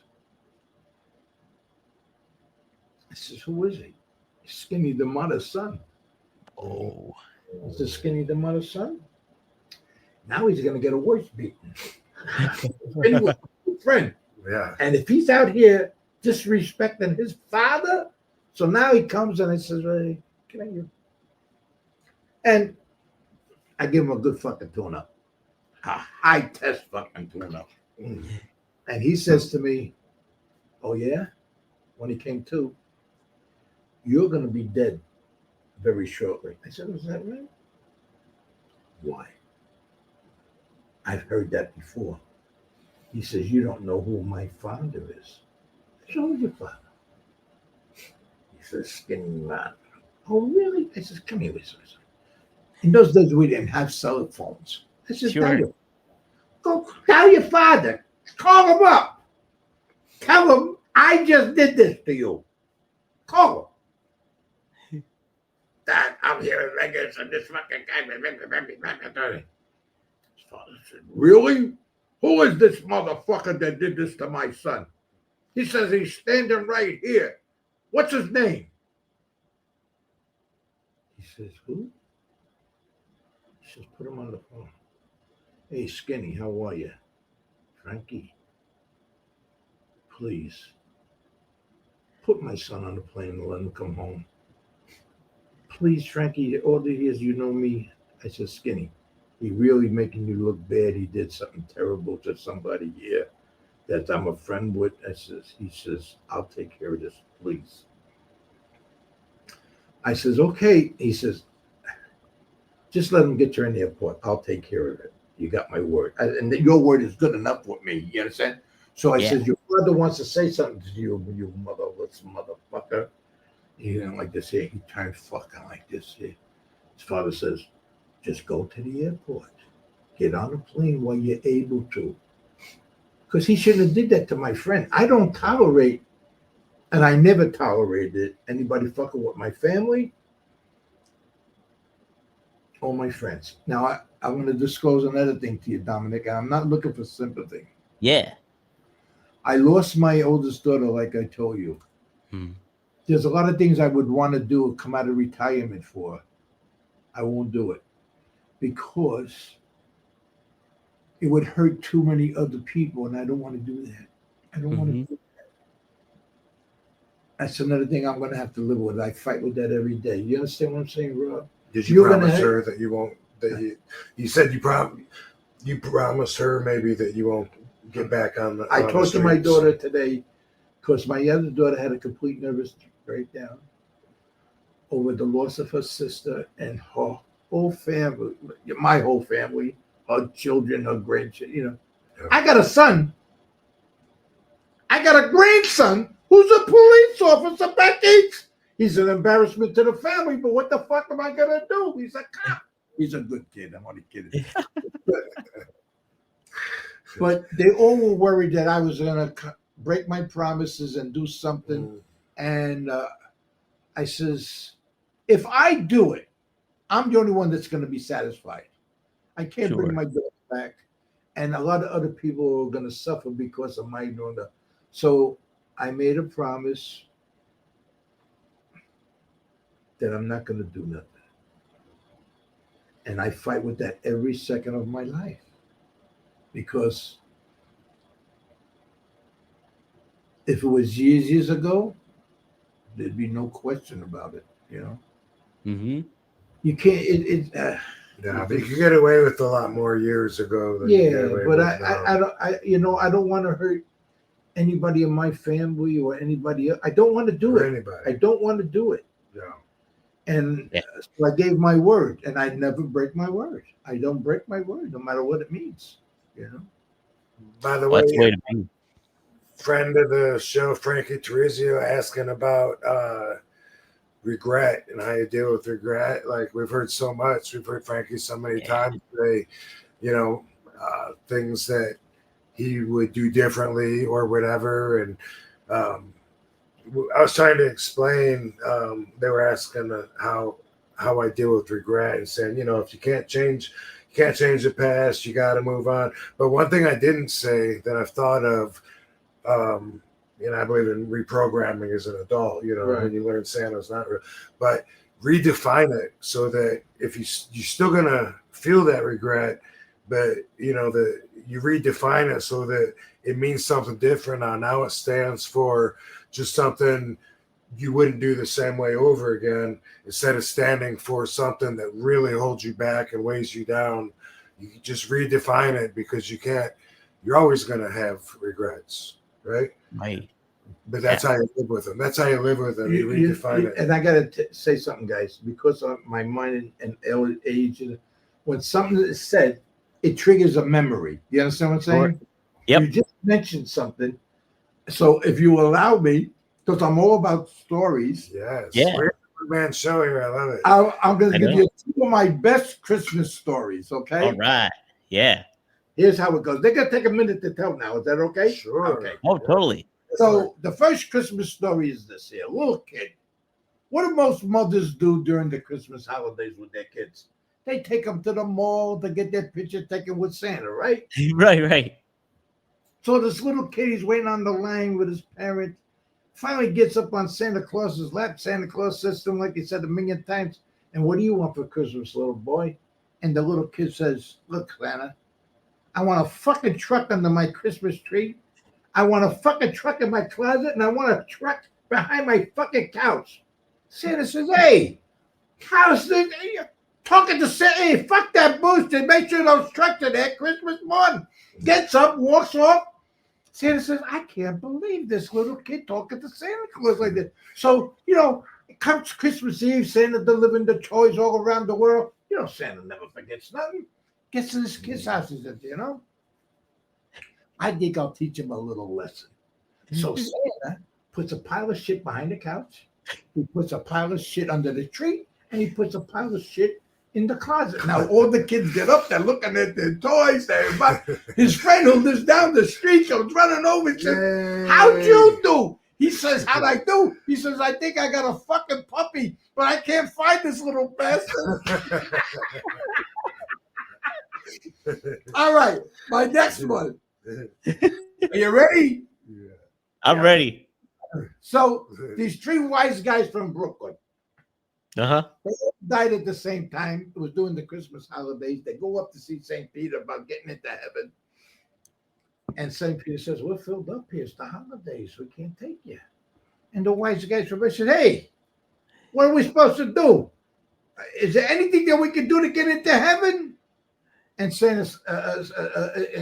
Peter said, "I'll tell you what I'll do. Because it's the Christmas holidays. If you could tell me something about Christmas that makes sense, I'll let you in." Says to the first wise guy from Brooklyn, "What do you got?" Reaches in his pocket, starts going like this. He says, "What's that?" He says, "Those are the jingle bells, jingle bells, jingle." St. Peter says, "That's good, come on in." Says to the other wise guy from Brooklyn, "What do you got?" He reaches in his pocket, comes out with a cigarette lighter. Flick. He says, "What's that?" He says, "This is the lights of Christmas. The light that shined over Bethlehem when Jesus was." He says, "That's terrific. Come on in." Says to the third wise guy from Brooklyn, "What do you got?" He reaches in his back pocket. He pulls out a pair of pink lace panties. St. Peter says, "What's that?" He says, "Those are carols." Oh, oh man, that's good. They're gonna be throwing that all over your listeners. I'm telling you. Oh, Is that man. a story? That's a great one. That's a great. Those Maddie's are gonna like that one. The following announcement has been paid for by the What's Wrong with Wrestling podcast. Oh, hell yeah. Were you expecting someone else? Stone Cold says check out the What's Wrong with Wrestling podcast. They've got millions of downloads for being the funniest wrestling podcast in the whole world. And they ain't afraid to tell the truth about the underwhelming Triple H era. Plus, they also do some pretty dang good impressions, if you ask me. So go listen now, because Stone Cold said so. The preceding announcement has been paid for by the What's Wrong with Wrestling podcast. Available on Apple and Spotify. Yeah, that's good stuff. I want to tell you, fellas, you've made this very comfortable so far for me. I'm really enjoying myself, and I hope It's a good time. the listening audience is having a good time too. Yeah. And boy, I wish you would have did this sooner. Everything happens right when you know it's what? I supposed think to. it's supposed to happen, and this is the proper time. Yeah. That I'm trying to get out there and build some moral support. Yeah. You don't want to talk about the stuff a while ago yet. Anyway. But listen, I'm being honest with you. I'll give you an example. Yes, give us an example. The major article, the Review Journal came out the day of my birthday, November 9th, a couple of weeks ago. Happy birthday! Oh, happy birthday! And then the next day, because that was on the front page, the next day I did a front page story for the United Kingdom. Wow. And when I did the interview there, it was a three-way conversation, which they already want to follow up. That's how they're intrigued with it. Yeah. But they said, well, we have a list of questions for you, Frankie. And we like to start with, way back when, how did you get in the book? Why did they do this and beat that book? And I said, I'm not going to do that. Yeah. They said, what? I said, look, in all due respect, everything punishable-wise that they did to me, I went to prison, I paid the fines, I did this, way beyond the call of duty. Why would I want to rehash the past? If you want to talk about the future, that's what I'm here for. And you want to know something? They respected that. Why would I want to bring up to piss somebody off? Why would I want to rekindle a bad memory for somebody? I don't do that. I didn't do that. I pleaded not guilty anyway. You understand what I'm saying? Since you were 11. Since I'm 11 years old, Rob. Yeah. And I'm sticking to it. And no, I only want to talk about the future. Yeah. And it's not fair to anybody else for me to rehash that stuff. And don't forget, I'm going before a board of commissioners that I'm saying, listen, man, I haven't done a friggin' thing wrong this much, 35, 40 years. I don't know anybody. I'm the greatest survival story there is, man, But Frankie, do you think that, is your one-man show or possibly a book, would that be a platform where you would feel better about sharing? Well, this is what I'm thinking, Rob, to be quite honest with you. And this is the team that I have put together, even if you don't want to talk about the past, it's so interesting. Yeah. Well, this is my thoughts. This would be what I would like to happen. I would think if they were gracious enough to take me off the list and take me out of the black book, I would think one of the casinos would definitely want me to be a host or something, and I would be able to do some of my shows there. Now I have an earning capacity. Then I could tell some stories. They in one of the interviews, I have to earn a living, so sometimes I got to play the part as a gangster in a movie. Joe Pesci used to live with me, and stuff and do work with. Joe Pesci ain't no fucking gangster. I mean, he's an actor, And although someone said that he hired a mobster to whack one of his ex-wives or something. That's a story out there. I know nothing. I'm Colonel Clink here. Yeah, that makes sense though, because I have to earn listen, Rob, I'm not. You got to play it a certain way now, anyway. Yeah, I go someplace. Listen, if I've done a lot of commercials and stuff like that, if I want to make fun of myself, I'll do it. But if somebody randomly thinks that they're going to stick it up my keister for Easter, I ain't letting it happen. I ain't letting it happen. You ain't gonna listen. I used to love, and I don't really like the guy. You know what I'm saying? Personally, for a lot of years, and I don't like the way he talks nowadays. Robert De Niro. Oh, okay. He's a good actor, and every movie he does, there's that scene that is so compelling, like Al Pacino. But I don't like him personally, and I did 2 movies with him.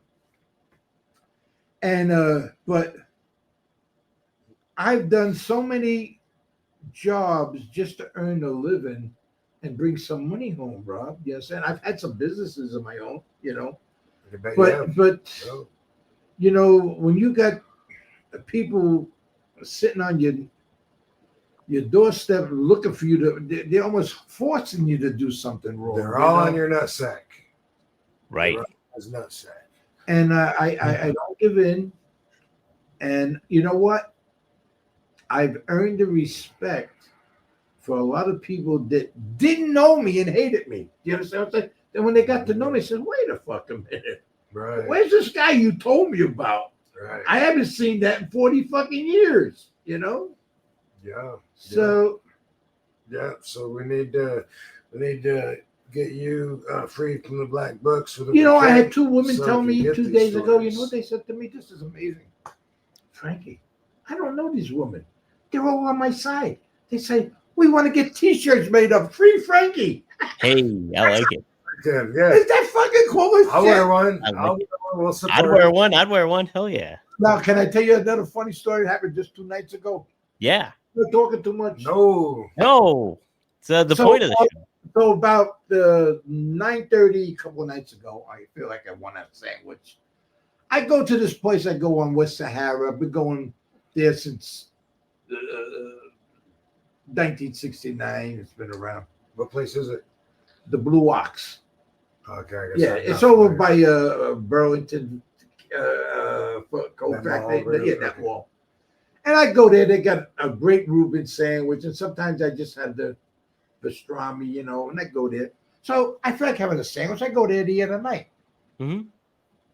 I walk in, and there's a friend of mine I haven't seen in a while.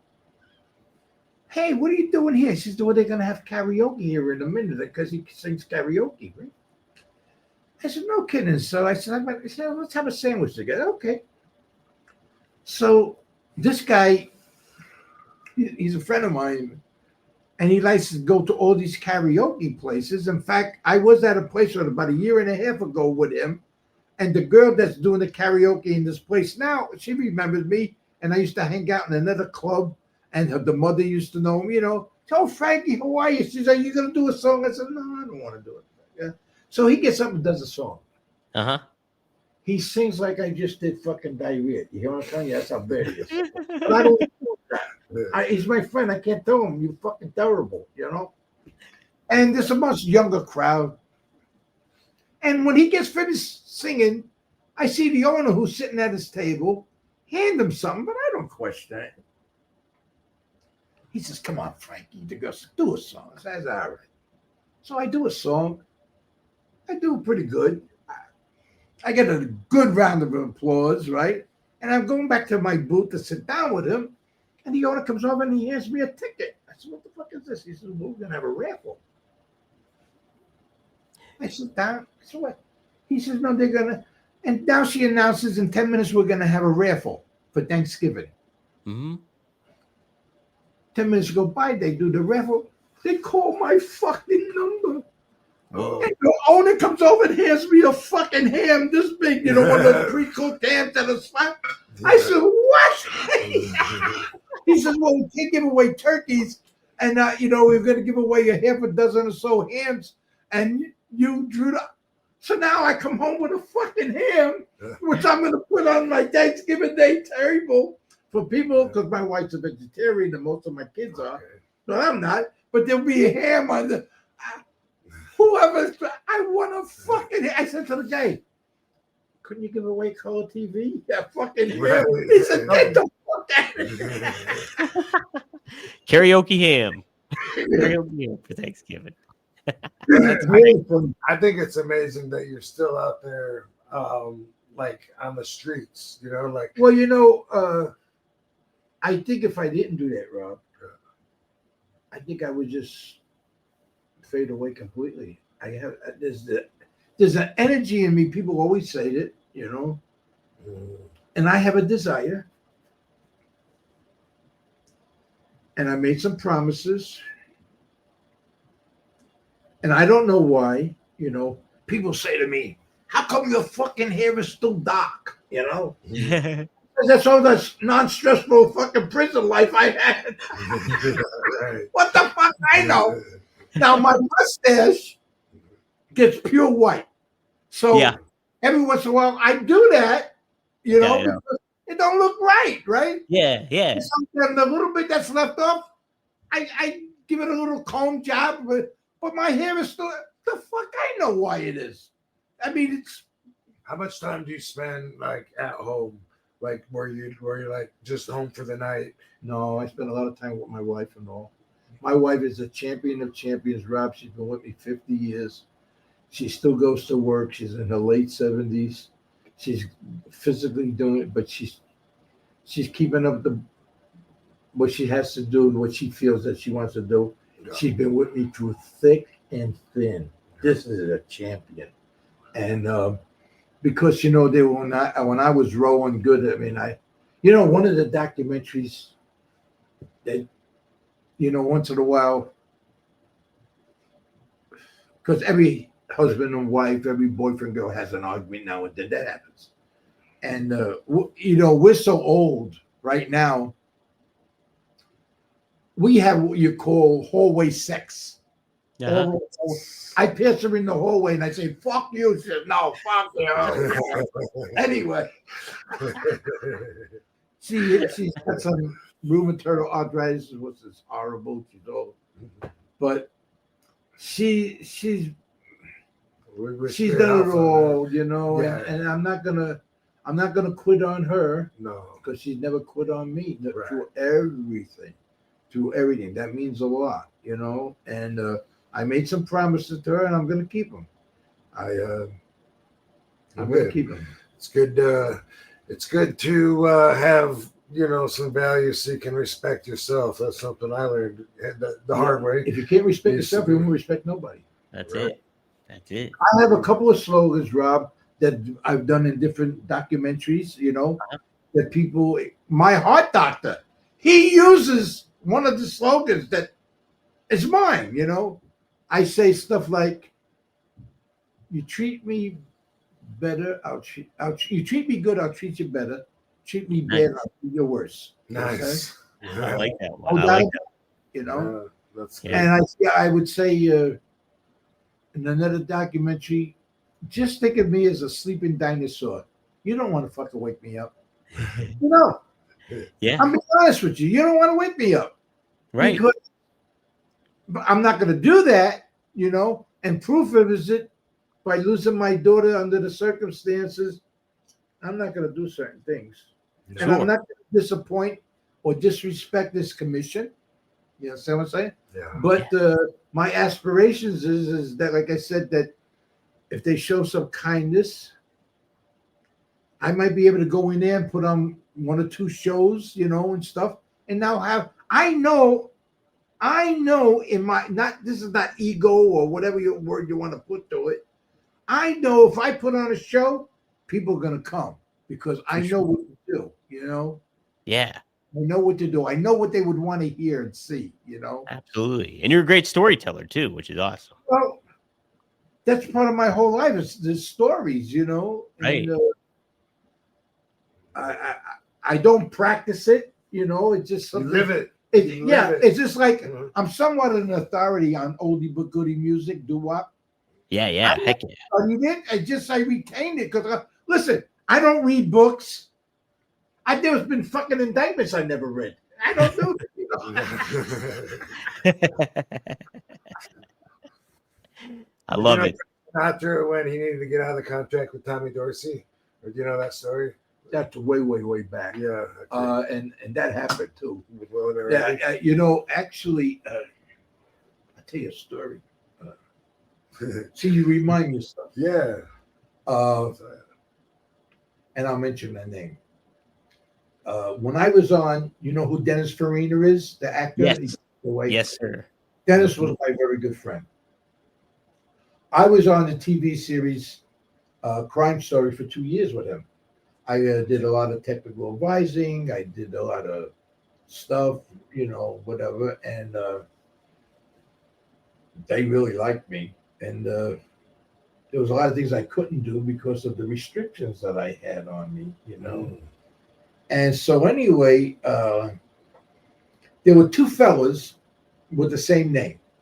One was Jimmy Roselli, and there was another Jimmy Roselli. One Jimmy Roselli was the singer, like Sinatra, and the other one was a gangster. So now they're going to do a movie about Jimmy Roselli, the singer. Now, this is something that Frank Sinatra stifled his career. You understand? And I know the whole story and what really happened. And so I get the call. They want me to audition for a part in the up-and-coming movie about Jimmy Roselli. And it's in California. And I said, I'm going to go, So I go with my own clothes and stuff like that there. And when I went into the plaza, that a beautiful building, I went into the plaza, there was so many people auditioning for different parts. I couldn't count them all. And I heard I saw name actors go, that's the guy who got the part. Just the way I walked, the way I didn't say a word. He says, that fucking guy. Look the way I had a suit on, a fucking tailor-made fucking suit on that was like $2,000 shark skin, right?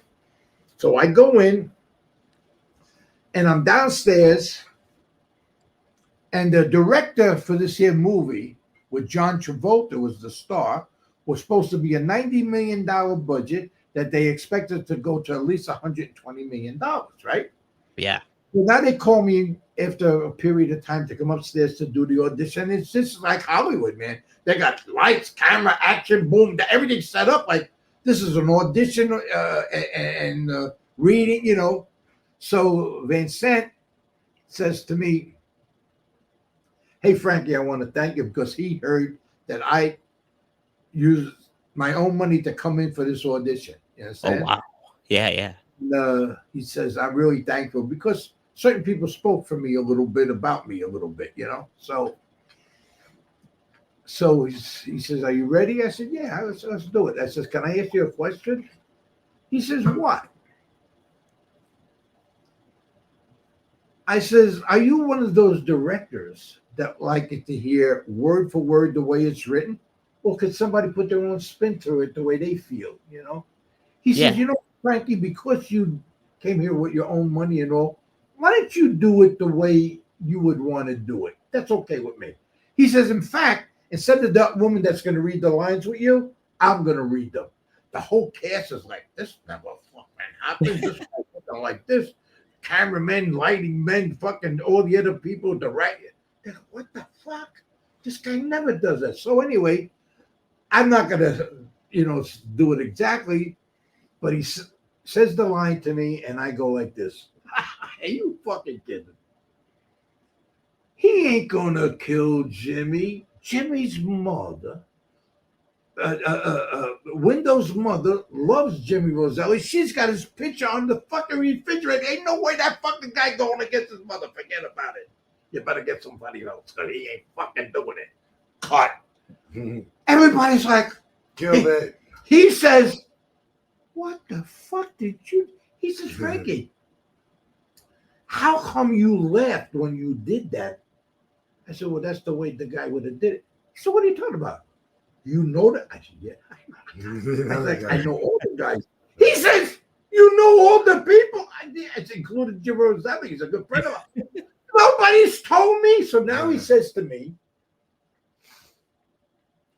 let me get a snapshot of you. I said, no, because I'm pretty hip too. He said, I gave my headshot downstairs. He said, no, I want to get a, now I know what that means. He takes my snapshot. I say, thank you very much. Beep, bap, boom, boom, boom. And I had a ride, because I don't know my way around. And then take me back to the airport. I come back to Vegas. he puts my picture up what they call the storyboard. Yeah. You know what I'm talking about? Oh, yeah. Uh-huh. So if somebody is considered for a part or makes the part, who walks in the door but Steve Sharippa to do a part, right, from The Sopranos? From Sopranos, yeah. Yeah, which I turned down that show, and that's another night, another story. Oh, Wow. There's a whole reason for it. yeah. Wow. And Steve Sharippa comes in, says hello to Gus Van Sant, and looks up at the storyboard. He says, "That's Frankie up there." And Gus Van Sant says, "You know that guy?" He says, "Do I know that guy? He saved my life one night in Vegas because some guys were going to kill me. I was working as a bouncer. He wouldn't let it happen." Oh, that's right. He did it to Riviera. Well, he was the big guy at the Riviera. That's how he gets to be a big guy. Yeah. But this was way before. That Jew boy could fight. Don't look at the Bobby Baccarat, the fucking heavy guy. Give him a fucking problem. See if he gets really down. So anyway, he says, I said, "Oh, I know him real good." My phone rings here in Vegas. It's him, Frankie. Yeah, it's so. He says, "You got that part." He says, Vincent said, "This guy shows up here. Nobody knew who he was." He said, "Somebody said this guy's like a little bit of the real deal." He says he aced the part over 500 fucking known actors. Wow. He says they never did the movie. Wow. John Travolta's schedule was different than what they had planned. And John Travolta had other commitments that he had to make. Otherwise, it would have cost him a lot of money. So they never did the fucking movie. Wow. And now, but you got his connections. Oh yeah, but I don't never ask nobody anything. You never see me. At least they have you in mind. Maybe. Oh yeah, they. I would get calls and shit. Yeah. Dennis Farina. I was doing Midnight Run. You know. Yeah, that's a great movie. Yeah. Oh yeah. Anyway, I was doing a lot of stand-in and Technical Rising. That's a whole nother story for that shit. Yeah. But just small question. Sure. But the mobster was Johnny Roselli, right? Or Jimmy Roselli. So did Johnny have a brother? Because Johnny Roselli, a different person. Oh, total different. Because he did Vegas and California. I don't know these things now. Cut it out. I think I said it in a book. Yeah. Spot, Dick, and Jane, and Johnny Roselli. Yes, I know. Yeah, Johnny is the gangster. Yeah. Well, I know, but he's saying there's a Jimmy too. So I was just trying to. You want to hear the real story? Why Jimmy Roselli never became like a Sinatra? Why? Yeah. I told you. In fact, I saved his life in New York City. Jimmy Roselli, singer. I'm talking too much. No, not unless you're tired. You know. No, I'm good. Good. Did you want to take a break? Do we have a bunch of questions in the chat room? I just have a couple of super chats is all. That's it. Okay, do what you got to do. I'm ready. Okay. Frank Turizo, another Frankie. He says, "Como Steve Franco, you guys have been everywhere. Body. What nationality produces the toughest people? How about the wildest people? What nationality would you say is the toughest there, Frankie?" You know, let me just say this to you, and this is not being. I think being tough can come from any nationality, but you know, if you're raised in the New York metropolitan area where you're from, or whatever, and back in those days, you had to be tough. First of all, if you were Italian, Rob, you couldn't get a job. If you had black hair, you know, it was most of the Irish would have it and stuff like that. So you grew up tough, you know. In the neighborhood, all the guys would give you a slap in the head. That was an achievement to get that fucking slap, you know. So they recognized you, you know. I'll give you, and I knew him, Marciano. You heard of Marciano? Oh, Rocky Marciano. Oh, yeah. He really wanted to be a baseball player. They said his arm wasn't strong enough. And he knocked down every fucking body. But the thing was, he was relentless, and he punched like a son of a bitch, you know. And to give everybody their credit, it doesn't matter whether you're white, black, Chinese. There's tough guys in every nationality. I would say there's an awful lot of there's all different kind of tough guys too. You understand what I'm saying? Mhm. I coined the phrase years ago. Guy be over in fucking Elizabeth, we'll say New Jersey. I'm in Jersey City. I had to say something, and he's saying, "Yeah, fuck you, baby." You know, that's a telephone tough guy. Do it fucking see if you get the fucking sentence finished. You understand what I'm saying? Yeah. That's a telephone tough guy. Yeah. And you know, guys that went off to war, World War II, Korea, you know, a lot of those guys, they weren't tough guys, but the circumstances made them tough. You know, For sure. Yeah. Put anybody in short pants. You know, look, you take a father who has a kid and somebody does something to his kid, he can be the most gentle, you'll turn him into a fucking animal. You take a guy who maybe did something wrong in his life and put him in prison with every kind of fucking low life there is and see if that man don't change. Right. That's a guy. Yeah. That's a different, very different types of tough guys. This year with a couple of his friends, he said, "Dad, what really is a tough guy?" And I'm going to tell you a couple of things now. You might know. I've done a lot of stuff. I said, "You know what a real tough guy is?" I said, "When somebody's shooting at you and you're still going for the motherfucker, that's a real tough guy." Think about what I just said. Yeah. So now, you guys are hip. I can't get credit for this, but if you folks out there look it up, you'll see what I'm talking about. You know who I like to meet one day? You know the actor Van Diesel? Oh, yes. Yep. Big action guy. Well, he does a movie called Knock Around Guys. I've heard of that. There's a scene. I want you guys to look it up. Mm-hmm. They stole from me in real life. They stole it from me in real life. I'll give you a little diary to it. They go to this town. And here's I'm throwing the bouquets of flowers at myself again. John Favreau, like the guy Iron Man. John Favreau? Yeah, didn't he do Knock Around Guys? Let me take a look. They just float around like different restaurants or something? No, they were always trying to make their bones someplace, you know. But there's a scene that Van Diesel does. He's a tough guy. And he goes against the local tough guy who's got everybody petrified. And basically, he confronts him after he gets the word from his guy and he says, 500. 500. The guy says, "What does that mean, 500, motherfucker?" 500. That's how many fights it takes to get a hardened skin like I got to prove that you are a fucking tough guy. That nothing ever bothers you when you get hit, get shot, get stabbed, and you're still coming.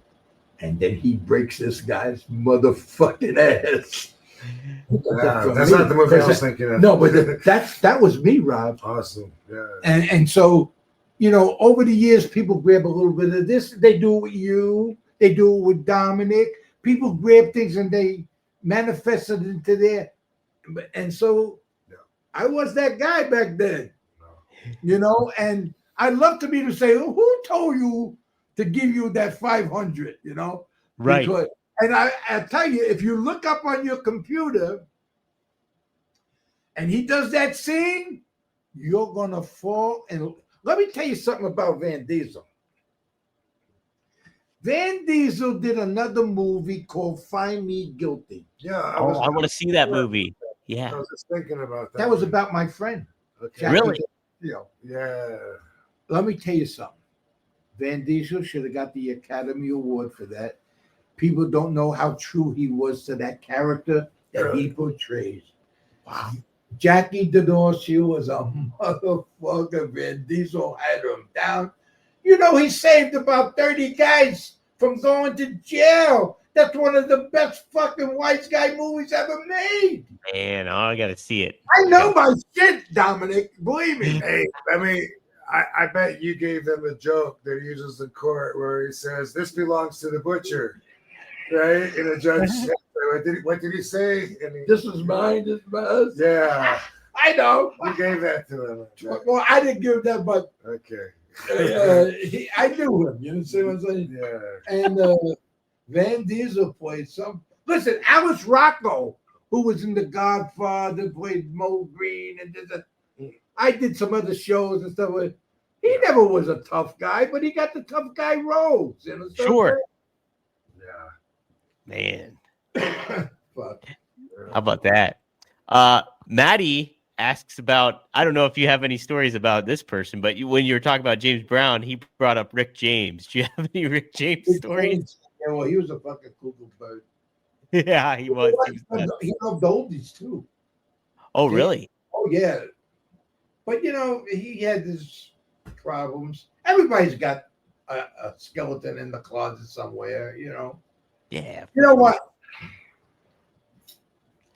When I hear people say, oh, I never did this and I never did that, they profess to be the best thing since fucking ice cream. I swear to God, my fucking sponge gets saturated right away with them. That's like a guy who says he never jerked off. You know he's a lying motherfucker. When I found out I had a dick, I couldn't wait to grab that motherfucker. You understand what I'm saying? You know. But I like to believe someone like you when you say you're honest and don't lie. I won't lie. No, but I'm just saying. If I don't want to tell some people, they're lying when they say that. You know. You know, Pacino in Scarface, which I had gotten a call about that movie. They thought it was going to be about Al Capone, who wound up being about the Mayrolitos from Cuba. Yeah. He says there's a line. There's two lines that I love in there, but one of the lines he says, "I thought the truth even when I lie." But one of the lines in that movie, because I think the movie's full of shit, but that's okay. But I used to like, and I love him as an actor, Murray Abrahams. Oh, yeah. Okay. And so Pacino, he don't get along with him. You understand what I'm saying? Yeah. And Murray Abrams is with the main guy, and he's always trying to stick it up his fucking ass and this and that. So now they find out he has been doing the wrong thing, and they're in Cuba, and they're sitting, or Florida, I forget what the setting was, and the main guy gives he's gonna go back to New York or whatever, and they get him up in the plane, and they throw him out of the plane. You know the scene? Yeah. And Pacino leans over to the main guy and he says, "You know, I'll never like that guy." Yeah. What a fucking setting that was. Yeah. You know, never did like that guy. Yeah. Yeah, he's not. Great. I'm not with him. Hey, did you know the Tony Montana that used to make pizza here? Of course you did. From Chicago, right? Was that Mount Silvia's Pizza? He was a tough guy. Oh, he was. There was two Tony Montanas. The one that you're talking about, Yeah. there was a cook like that there, but he was involved. He knew some people. Was that Vesuvius Pizza, or well, he probably went Tower a different Pizza? one. It was Tower Pizza. Yeah. Okay. And then he something else. you Okay. know. But then there was another Tony Montana, or just He character? lived off the name. You know. He was Okay. a friend with Tony Spilotro and all. Gotcha. You know, and somebody just recently wrote that I was friendly with Tony Spilotro. I knew of him and he knew of me, but I wasn't friends with him, Yeah. And that's another night, But I introduced it into law, Rob. You what? I introduced when I'm going to take it into law, because Okay. this is how it works. Somebody can write an article about you, Dominic. Put it in the paper, and then the government can use that as law. How do you dispute it? How do you dispute it? I'll give you a very bad example, two things that I fought. Can't overcome it, though, because it's still out there. I was away, they did some articles, and they said, it's in the department right now, you'll see that how they say brass knuckles, fucking mafia and all. Somebody wrote, Frankie Citro, he gives you that brass knuckles therapy. This is a reporter just trying to be overzealous. Sure. And he figures I never was coming out. I had those going away and facing 700 fucking years at the time. I never did that to anybody. Right. But he fucking had to put the brass knuckle. Well, that's out there now all the time. Right. Another thing is that I refuse to let happen. When I was in court, there was another fellow by the name of Frank also involved in the case. Mm-hmm. He was 3 times the size of me. I'm not that very big of a guy, but he was. So in all the FBI surveillance, not knowing exactly who each of us was, they put down he was Big Frankie and I was Little Frankie. They did that. Boom, they get submitted. Next thing you know, I'm Little Frankie. That makes it sinister. You understand what I'm saying? Yeah. So I'm in the courtroom, and the fucking prosecutor acknowledges the fact, and Little Frankie, I said, "Oh, motherfucker, where you getting that fucking Little Frankie from?" Well, that's what that's what you want to call me. My mother never called me Little Frankie. You ain't gonna fucking call me. Like So you have to use my fucking legitimate name in this courtroom or not. And I said, Your Honor, don't let it fucking happen. I told her, what I do? I'm going to prison. Why I give a fuck? Why would I want? But see, they write it and they still use it. You understand? Act like it's your street name. Right. That's make you more sinister. That's not the look. Bad example. You've wrestled some of the fucking most iconic motherfuckers there is. You didn't walk away with everything fucking hunky dory. You went, oh my fucking back, the fucking guy threw me so fucking hard, right? But Yeah. And they say, hey, that fucking Rob Van Dam, he didn't look so good the other night. He was a little weak on this and that. And they write it. You understand? Oh, Rob knows all about that. You know what's coming. Yeah. Oh yeah. You understand what I'm saying? Oh yeah, Rob definitely knows that. Who knows better than I knew about that? Well, I don't hate nobody. I understand everybody's got a job, but Right. You want to hear a reported job? You never fucking heard this one. I'm going to tell you. Uh-oh. Tonight's all about history, guys. Yeah. So there was a reporter many years ago in New York, Irish guy. He hated the mob. Hated it with a fucking passion. Every chance he got to write something, he made sure that it was so fucking humble, to make whoever he was writing about look really bad. Right. So some people came to him and said, you know what, why don't you back up a little bit? Don't be so fucking zealous. Every time he did it, they did it worse. Once, twice he was told, they went and told him, says, you better not do it no more.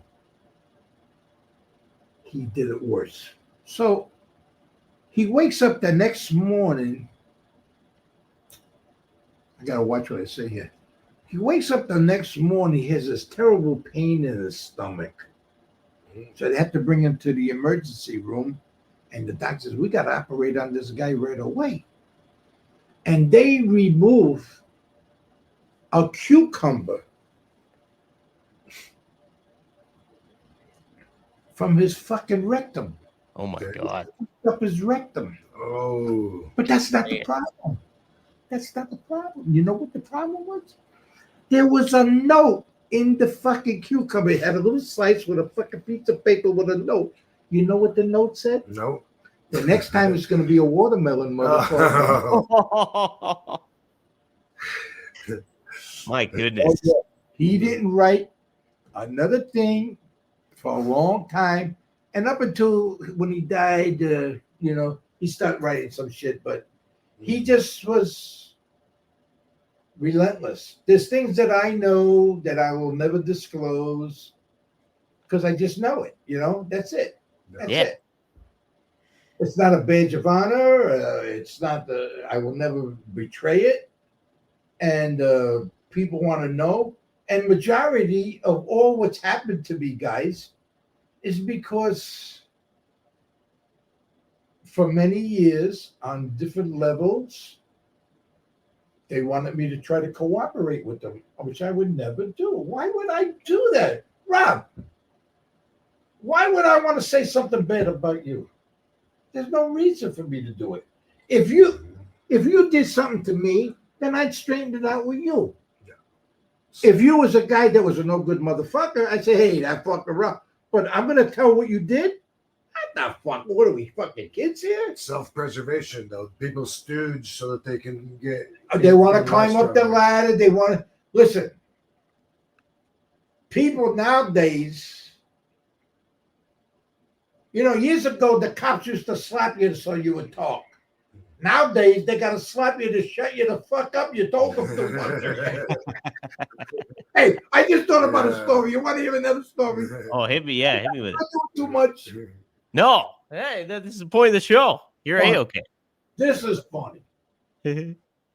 So this is back in Jersey, way back. I'm sitting with a friend of mine in his convertible, just enjoying the summer evening. In those days, I used to smoke cigarettes. I mean, smoking with this. I always picture a cigar every time we talk about I used smoking. to smoke cigars, but I was smoking them like they was cigarettes. It would bother me. But anyway, when I had my open heart surgery, I haven't had a cigarette in over 10 years now. I'm sorry that I didn't quit sooner because I probably would have had less health problems. So we're sitting there, we're listening to a couple of oldie but goodies, which were newies then, just enjoying the evening. Newies. Newies. Talkies. And now up pulls a squad car right alongside of us. And I immediately turned the fucking radio up louder. And the car, so I lower it and I say to the cops and my friend, they got us. Next thing you know, we're in the police station. Okay. Now I know this guy. He ain't gonna tell them fucking square one. Yeah, I know this guy. I don't care what they do to him. He's not gonna give up nothing. So now they've been to the police station. In those days, they used to give it to you, So they got him in one room. They got me in another room, and whatever they ask him, they're slapping the shit out of him. He's got fucking blood coming out of his ears. I remember that fucking. I'm in the other room. They brought in a stenographer. In those days, they didn't have computers. They get handwritten. Whatever they asked me, I confessed to. Whatever they asked me. The guy wrote so much, he had fucking stack of paper like this here, legal pen. He had fucking like his hair was like this. Finally, the cop said, Frankie, you told us enough. That's enough, okay? We don't want more paper. Yeah. So the guy couldn't write no more. So he says, sign this here statement. I said, what statement? What statement? The one you just gave us for a fucking hour and 40 minutes. I said, you believe that? They give me a fucking crack. Like you can't fucking believe. Get this motherfucker out of here. They throw me out. They throw him out. And they're not going to give us a ride. So now we're walking back to our neighborhoods. And he's fucking really hurt. They fucking give it to him good. Me, I ain't got a fucking blemish except the one time they cracked me. He said, Frankie, not for nothing. Why did you say they got us? And we didn't do a fucking thing. I said, well, you know I love you, right? I said, we go up together and I says, I would never want to harm you. I said, you remember a while back ago I told you to do something and you didn't do it? And then I reminded you and you said you'd take care and you never did it. I said, most times somebody for that would get clipped or fucking a hospital beat. But I love you. So I didn't want to beat you up. There's no way I was going to fucking cash your check. So I let the cops do it. Now when I ask you to do something, I think you're going to respond. You think, you motherfucker. Do you understand the psychology? I let the cops beat them up. You let the cops give you a free flight over to back to New York too. That was a fucking beauty. You know another thing I did? So I always would have a little bit of balls, So I've been on aircon a lot of times, So aircon? Yeah, aircon. They transport the prisoners. Oh, okay. That's how they did the movie. Oh, Con Air. Oh, Con Air, yeah. So that's another story, but okay. So now They got to take me back. They're going to get me on a commercial flight. So they got me handcuffed and shit like that. And the guy's a real prick, you know. And people say, well, what the fuck, you know? And I'm different than most people, the way I conduct myself and all and stuff like that. Sure. And the stewardess was gorgeous. Oh, she was fucking gorgeous. So now she's trying to do some stuff for me, but the guy won't let it happen. You understand? And I said, I understand, sweetheart. I said, but this can't happen. She says, I'm going to prison. I said, they're taking me to prison. You know? She said, oh my God. So we're getting off the plane.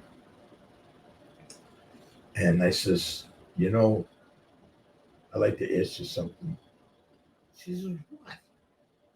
All the other stewardesses, in those days, you used to have one better than the other, you know. Nowadays, they look like fucking Margaret Hamilton from the fucking Wizard of Oz.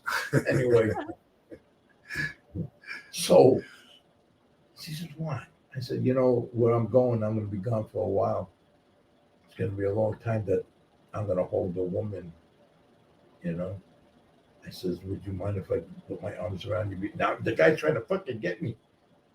She says, would you mind if I give you a hug before I go? She says, go ahead. And I put my arms around her and I give her a hug. And you're cuffed to the guy? I'm cuffed to the marshal. Mm-hmm. The other students pushed us together closer, and she puts a lip lock on me. Ooh. Oh. Boom, boom, boom. This guy is furious, and I'm gonna milk this motherfucker, right? Yeah. So it worked out so good. I took other flights when I wasn't incarcerated and told the fucking stewardess, you know, just so I could kiss the motherfucker. Yeah. That was a good kiss. That was good smooch right there. Way on my heart, it's gonna be It's great stuff. Great stuff. Yeah. Frankie asks another question to you, Frankie and Rob. What was your first good job that you guys had? First good job that you enjoyed? My first good job, I guess, was filling vending machines. I drove a vending truck around, and I was saving money for wrestling school, so I was able to eat a bunch of the food. Right. And plus, I pocketed a bunch of the money too, which I'm not real proud of, but I got some friends hired and they were doing it, and then I felt stupid for not doing it because it was so easy, you know. But I ate a lot. I ate a lot of free food and slept. I would sleep for hours in that truck a day in between stops and shit. That sounds like a great job. That was my first good job. You know, I would think, you know, I've said this numerous times, I have very little formal education because I always used to go out and try to earn $1, even when I was a kid. And from a very early age, my whole family was in construction, whatever, and I was a cabinet maker and radiator cover maker. I did all the cornices. I was a carpenter, then I wound up building houses and everything. Wow. So I would say that, and I had done my own business back home, which is other stories, but I built a lot of houses, so I knew how to do all that stuff, you know. But I would say that was like, but you know, you asked me that question for your friend. What was my first good job? So now, in Kingsburg, New Jersey, my whole family were partners on a bungalow, and the whole family used to go down there in those days. You understand? On any given weekend, there could be 35, 40 fucking people and a couple of rooms that we wind up building it bigger. So all the kids for the summer, there were different farms that they would go work on, right? But I was the youngest, so I couldn't go there. That meant I had to go with grandma, take her to the water, go up and down in the water because they can't swim. But then the next summer, I graduated to go with my cousin, who was older by a couple of years. And what we used to do, we used to go on the beach and hustle soda bottles. Mhm. In those days, you could get a deposit, a penny, 2 cents, a big bottle, maybe a nickel. And we'd go up and down the beach, miles back and forth, hustling to get the things. And then, I was an entrepreneur. Yeah. They would want to bring it back. And at the end of the day, we'd have a couple of dollars. Yeah. We'd come back. We used to jump the fence, steal the same bottles we gave them 3 times in one day. And then we'd come home, and I'd give Grandma her tribute. You got to give her a little kick in, right? Because if you always needed a nickel, you're going to go to Grandma. So now the summer's over. It's winter time. Now we're going to go back the next summer. I said to my cousin, Patty, we're going to take this fucking thing up a notch. She says, what are we going to do? I says, fuck these bottles. I ain't staying out in the sun all day long for fucking nickels and dimes. We're going to make some money. You're going to do what I tell you. Now, he's older than me. Yeah. He said, what are we going to do? I said, you watch, because he was fast. He could run even in the sand. And I was pretty good. And to shorten up this long story, I would look for lovers or husbands and wives. Okay. Uh-huh. What they do every time they would go in the water, they take their wallet and put it under the blanket. I'd be sitting on the fucking thing like this. When they would go in the water, I'd go take the wallet from under the blanket, take it on the fucking giddy up. And so it went from nickel to dollars, Fucking Patty, he said, I say, you want in on this or you don't want? I give a fuck. I don't need you to do this, And so we made some money. Now I went back to Grandma. Instead of giving her 35 cents, I'm giving her $5 or $6. You think she questioned where I got it? She's a fucking gangster herself. Good enough. I haven't thought about that in years. I was earning, you know what I'm saying? I feel terrible that I did this now, but I can't change. You've already paid for it. I'm Yeah. Hey, if you wanna, or if you wanna go longer, I need a break. I'm good. Whatever you want to do. Because what about you, Dom? I'm up for whatever you guys want to do. I'm okay. We're at 2.5 hours almost, so we're good. Yeah. Well, listen, if you want to call it, I'm good with it. I'll do this for you guys. Yeah. If everything is okay with you two and your audience liked what I said, I hope I haven't offended anybody. I'll be more to come back another time and we could talk about some other stuff. I can give you an update of what's going on. I would like if we used to reach out to your audience and tell them to share what I'm doing on Facebook or something and look me up because I can use all the moral support I can get right now. Absolutely. And you can tell them how to spell my name. It's got it up there right now. Right up there, yep. And I'll accept them, if they want to get me on Facebook and whatever, and because I'm going to be starting my own TikTok account in a couple of weeks. Oh, and wow. So okay. I'm doing a couple of little things and just try to build up an audience. Let's do it. This is an awful big thing for me, guys. And Yeah. once again, I'll say thank you from the bottom of my heart. I really mean it. Thank you for letting me come here, Rob. This was great. And Awesome. I'll be more than happy to come back another time, Dominic, for you. And Rob. We would love that. We'd love that. I'd love to hear more stories. Always remember this. Yes. Thank you. You can always get a lot more with a kind word and a gun than just a fucking kind word. That's it. Al Capone, right? Yeah. Oh, look, you're up there. Yeah. That was I like to do this. Yeah, thank you. And you'd be surprised how many people know all those sayings, Anyway, Right. Thanks, guys. Frankie, this has been great. Rob, this has been awesome as always. Heck yeah. Guys, if you like what you're seeing, be sure to support Frankie. Look him up, Google him. And Frankie, any Facebook links or anything you want to send Rob, and we'll get. Well, I don't know much about that sort of thing. So if somebody goes and looks Frankie Citro up on Facebook and they want me to friend them, I'll do it. There we go. I don't know how to do it any other way right now. Yeah, for sure. So we'll get the word out about some stuff, and this will release the week after Thanksgiving, so we'll have a good amount of. Yeah, and I'll get back with Rob because other people are going to want to know when they can see this. Sure. Yeah, yes. I could I can go for hours. So Oh, I guess heck we got to cut it sometime. No. Listen, one thing will get onto another story. We gave them a little bit for their money. We'll get you back on here, and we can definitely hit some more stories for sure. Stop the So, bomb, Dominique. heck yeah. Well, guys, thanks everybody for tuning in. We'll see you next time here on One of a Kind with RVD and Frankie. Thanks, Van Dam fam. See you guys next time. If you like the show, please take a moment to rate, review, and subscribe. It really does help the show to grow. Thank you for listening.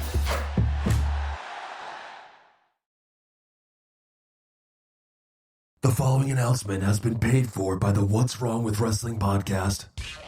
Oh, hell yeah. Were you expecting someone else? Stone Cold says check out the What's Wrong with Wrestling podcast. They've got millions of downloads for being the funniest wrestling podcast in the whole world. And they ain't afraid to tell the truth about the underwhelming Triple H era. Plus, they also do some pretty dang good impressions, if you ask me. So go listen now, because Stone Cold said so. The preceding announcement has been paid for by the What's Wrong with Wrestling podcast.